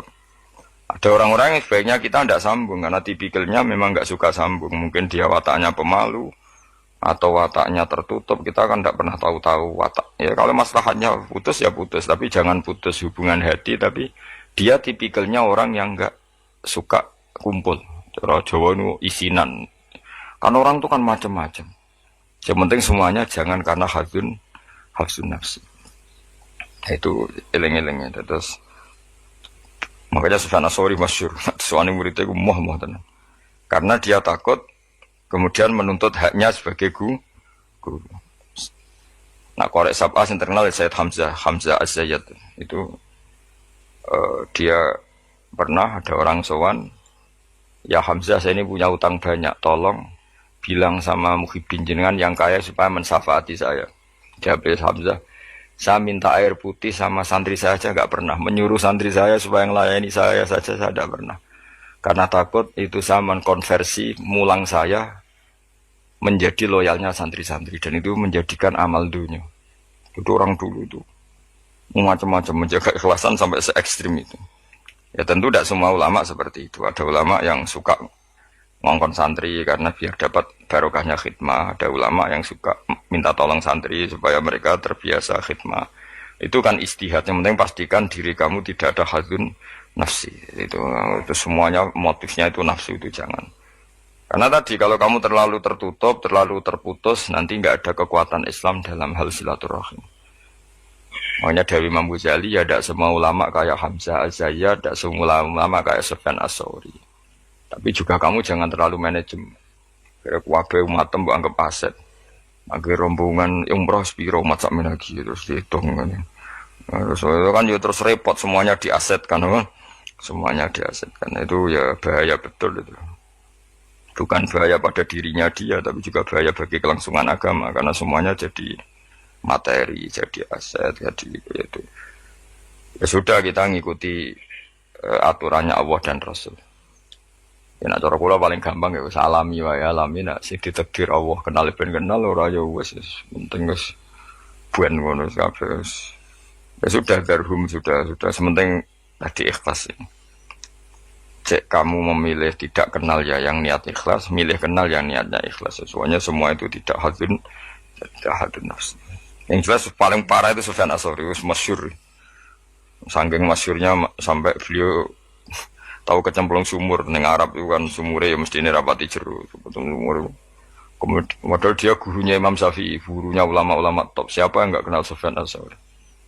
Setiap ada yang menolong, kamu pernah ngaji saya ya pernah. Siapa sih yang kawasan sini yang enggak pernah ngaji jenengan? Semuanya mau ditolong. Mereka khawatir nulungnya mereka itu sebagai imbalan tahu ngaji. Akhirnya ana muridé sing pinter ya rada kurang ajar tapi pinter. Golek wong bedui sing ora tau ngaji, mergo ditulung sapa ora gelem. Akhirnya ana bedui ya rada jakali, iku lho ana wong kecemplung sumur tulu, bedui rono.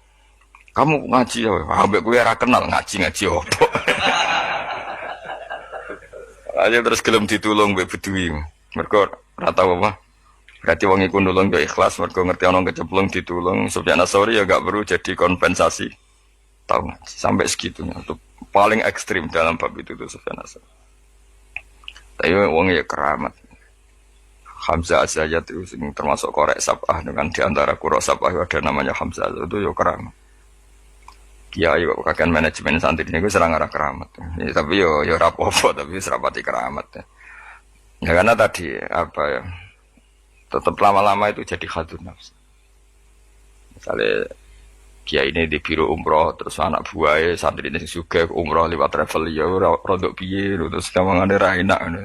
Tapi ya tidak salah tentu ya sah saja karena santri ini ya kurang ajar juga karuan kiai ini di biro kok daftar biro liya kiai ini sama santrinya ya kacau juga. Tapi kiai ini terlalu berharap ya kacau juga. Yang sing selamat sapa sing karuan ra kelar umroh wis malah selamat.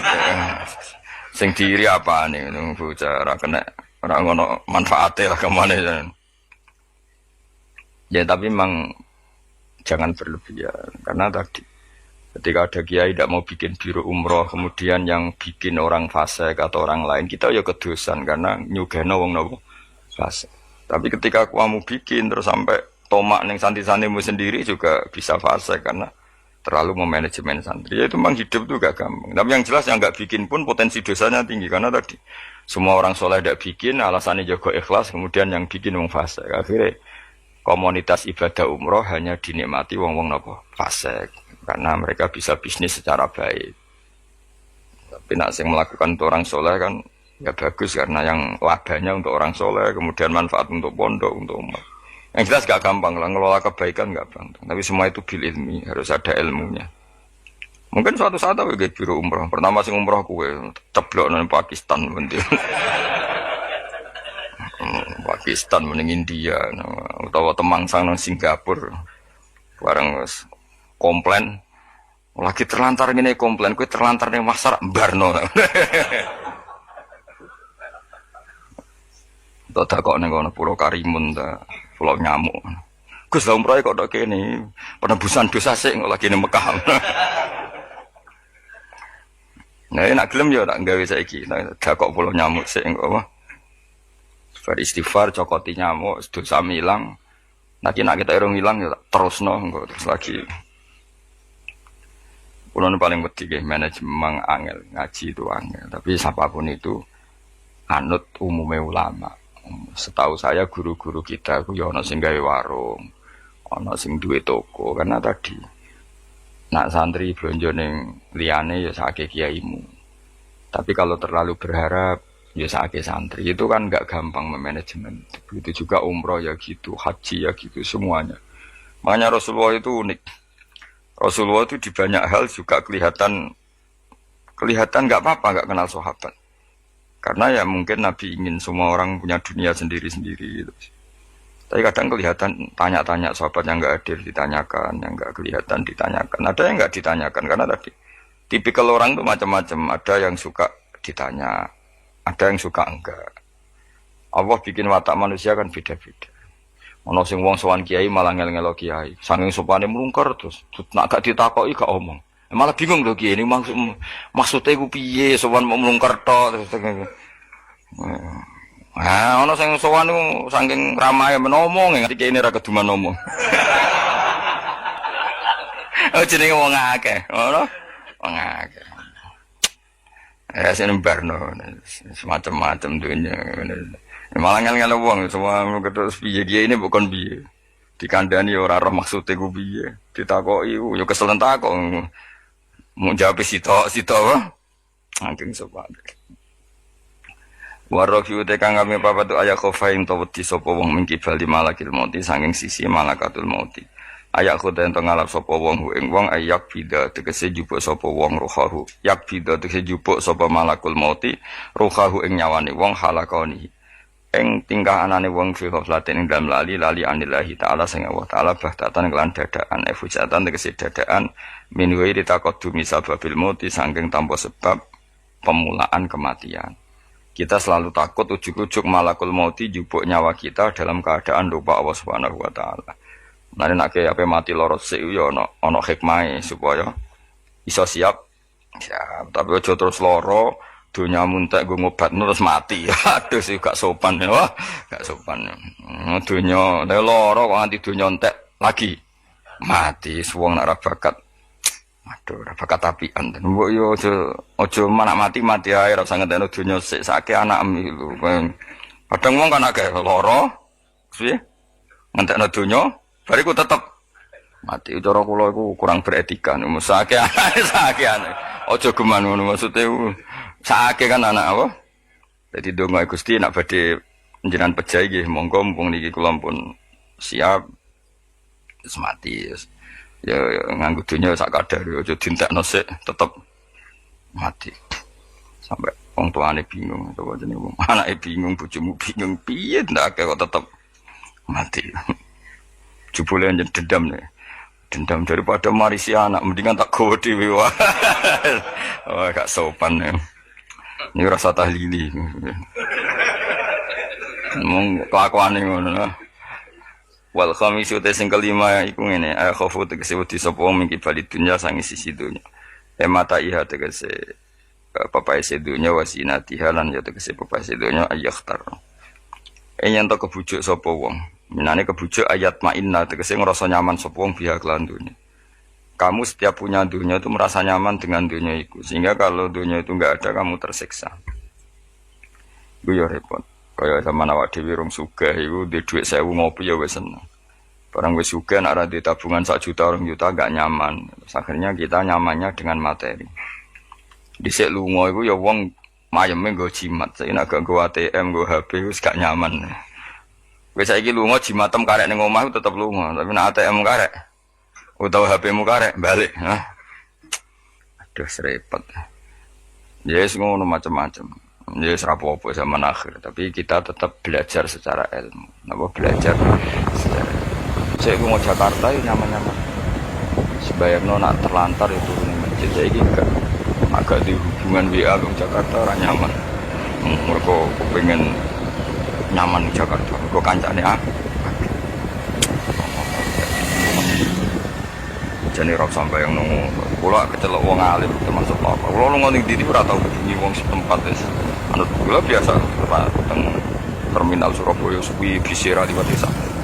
Kabeh kawulane pangeran ketemu wis ribet, ketemu dagang asongan di kawulane pangeran kabeh umat Nabi surah. Situ lomong suka iku bola-bali diterno. Ala wong awam bola-bali. Soale urip ora usah di manajemen ben kok. Intinya mesti 8 menit ya ribet. Jadi uripem umure donya mulai digawe nganti kiamat iku dinisbatno akhirat ana sing ngitung 8 menit iku mulai pertama donya digawe nganti kiamat. Dinisbatno selawase akhirat mau 8. Pemene umur mau 80 tahun iku 0000 masih kene. Ya ngono kok ben dihormati wong ben dijujur wae ora penggawean ben. Tapi kalau kamu nggak suka dicucuk orang, nggak suka dihormati, itu juga buruk juga kalau berlebihan. Karena kamu tidak ingin umat punya adab, punya etika. Jadi kalau kamu ingin umat punya etika juga berlebihan, karena jangan-jangan itu nafsu kamu ingin dihormati. Nggak gampang ngelola itu semua. Saya juga nggak suka orang sufi yang berlebihan, nggak suka dihormati, nggak bisa salami tempel, nggak suka di. Khawatirnya nanti mendidik umat tidak punya etika, tidak punya aturan, tahu hanya guru. Tapi kalau kamu berharap itu berlebihan, jangan-jangan karena nafsu kamu yang ingin dihormati. Maka kita harus seimbang. Kita juga suka umat itu sopan, karena itu menjadi umat berperadaban. Kalau berperadaban maka lebih mudah menjaga Islam.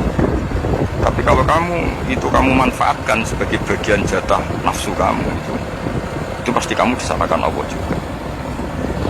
Karena tradisi umat menghormati, kamu manage supaya menguntungkan diri, itu nafsu. Makanya itu mengelola itu tidak. Tapi kalau kamu suka, aku gak senang dihormati orang, kemudian orang gak punya etika, itu juga disalahkan Allah karena menciptakan umat tanpa apa? Etika. Ya sudah, makanya itu hebatnya Nabi. Nabi itu kadang dihormati dulu, tapi kadang ada orang gak hormat ya dulu, karena gak masyhur kan Nabi kalau beliau liwat, sahabat berdiri, beliau ngendikan, kamu jangan memperlakukan saya kayak raja-raja aja, biasa saja, gak usah berlebihan. Tapi ketika ada orang nggak punya etika, Nabi juga tuh. Nah, Nabi hidup terus liutamima makarimat akhlak. Tapi semua itu nggak ada nafsu. Berarti Nabi Muhammad SAW semua itu ditata. Sekarang ini kita di santri medit itu ya rasanya. Mereka itu didikan yang enggak. Tapi misalnya gue berharap santri kulo mau dengan maknanya kayak itu ya babnya ditomat, kenapa babnya ditomat. Tapi kalau membiarkan santri medit, kamu tidak tarbiyah. Medit adalah sifat yang dibenci Rasulullah, dan kamu membiarkan orang itu medit. Jadi bahwa kita harus punya ilmu lagi-lagi yang bisa mengelola itu semua. Masa disutai kang kaping 6 kaya khofa yang tau di sapa wong mingki balilah. Saking sisi keluarga wal iyali lan anak. Wa hum utawi al-ahli wal iyali kuman wa. Kamu kang rumah sapa wong mengohan. Dikatakan keluarga orang harus kamu rumah. Kamu harus punya ketakutan juga sama anak-anak kita, sama keluarga kita. Ayyash takhir. Yen to dadi sibuk sapa wong bihim lan ngurus keluarga.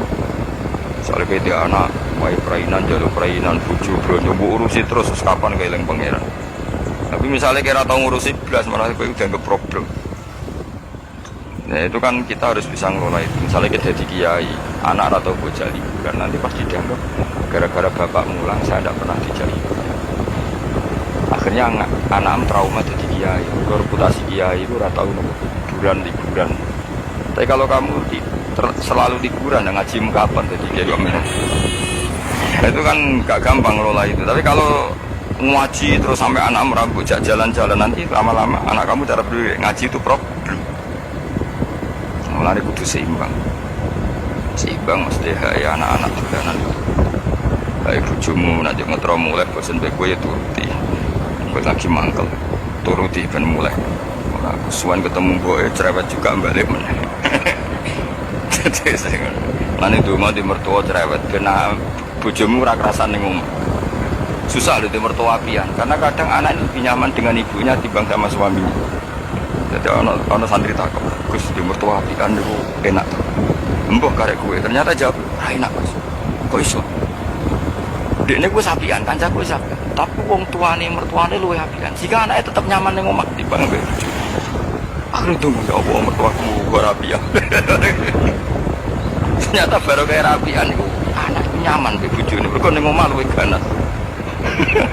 Enak di mertua apian apa apian aja.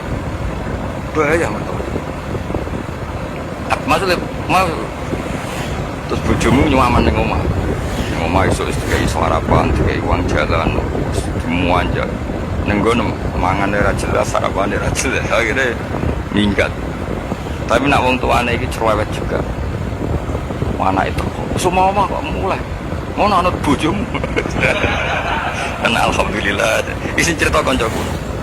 Terus kedua itu dia ini duduk elek. Ini kisah nyata. Dia ini tahu mantu tunggal. Sesuai yang konco kula akrab. Sesuai. Padahal bocah itu ora tahu di duit. Konco kula niku ora disenengi rezeki.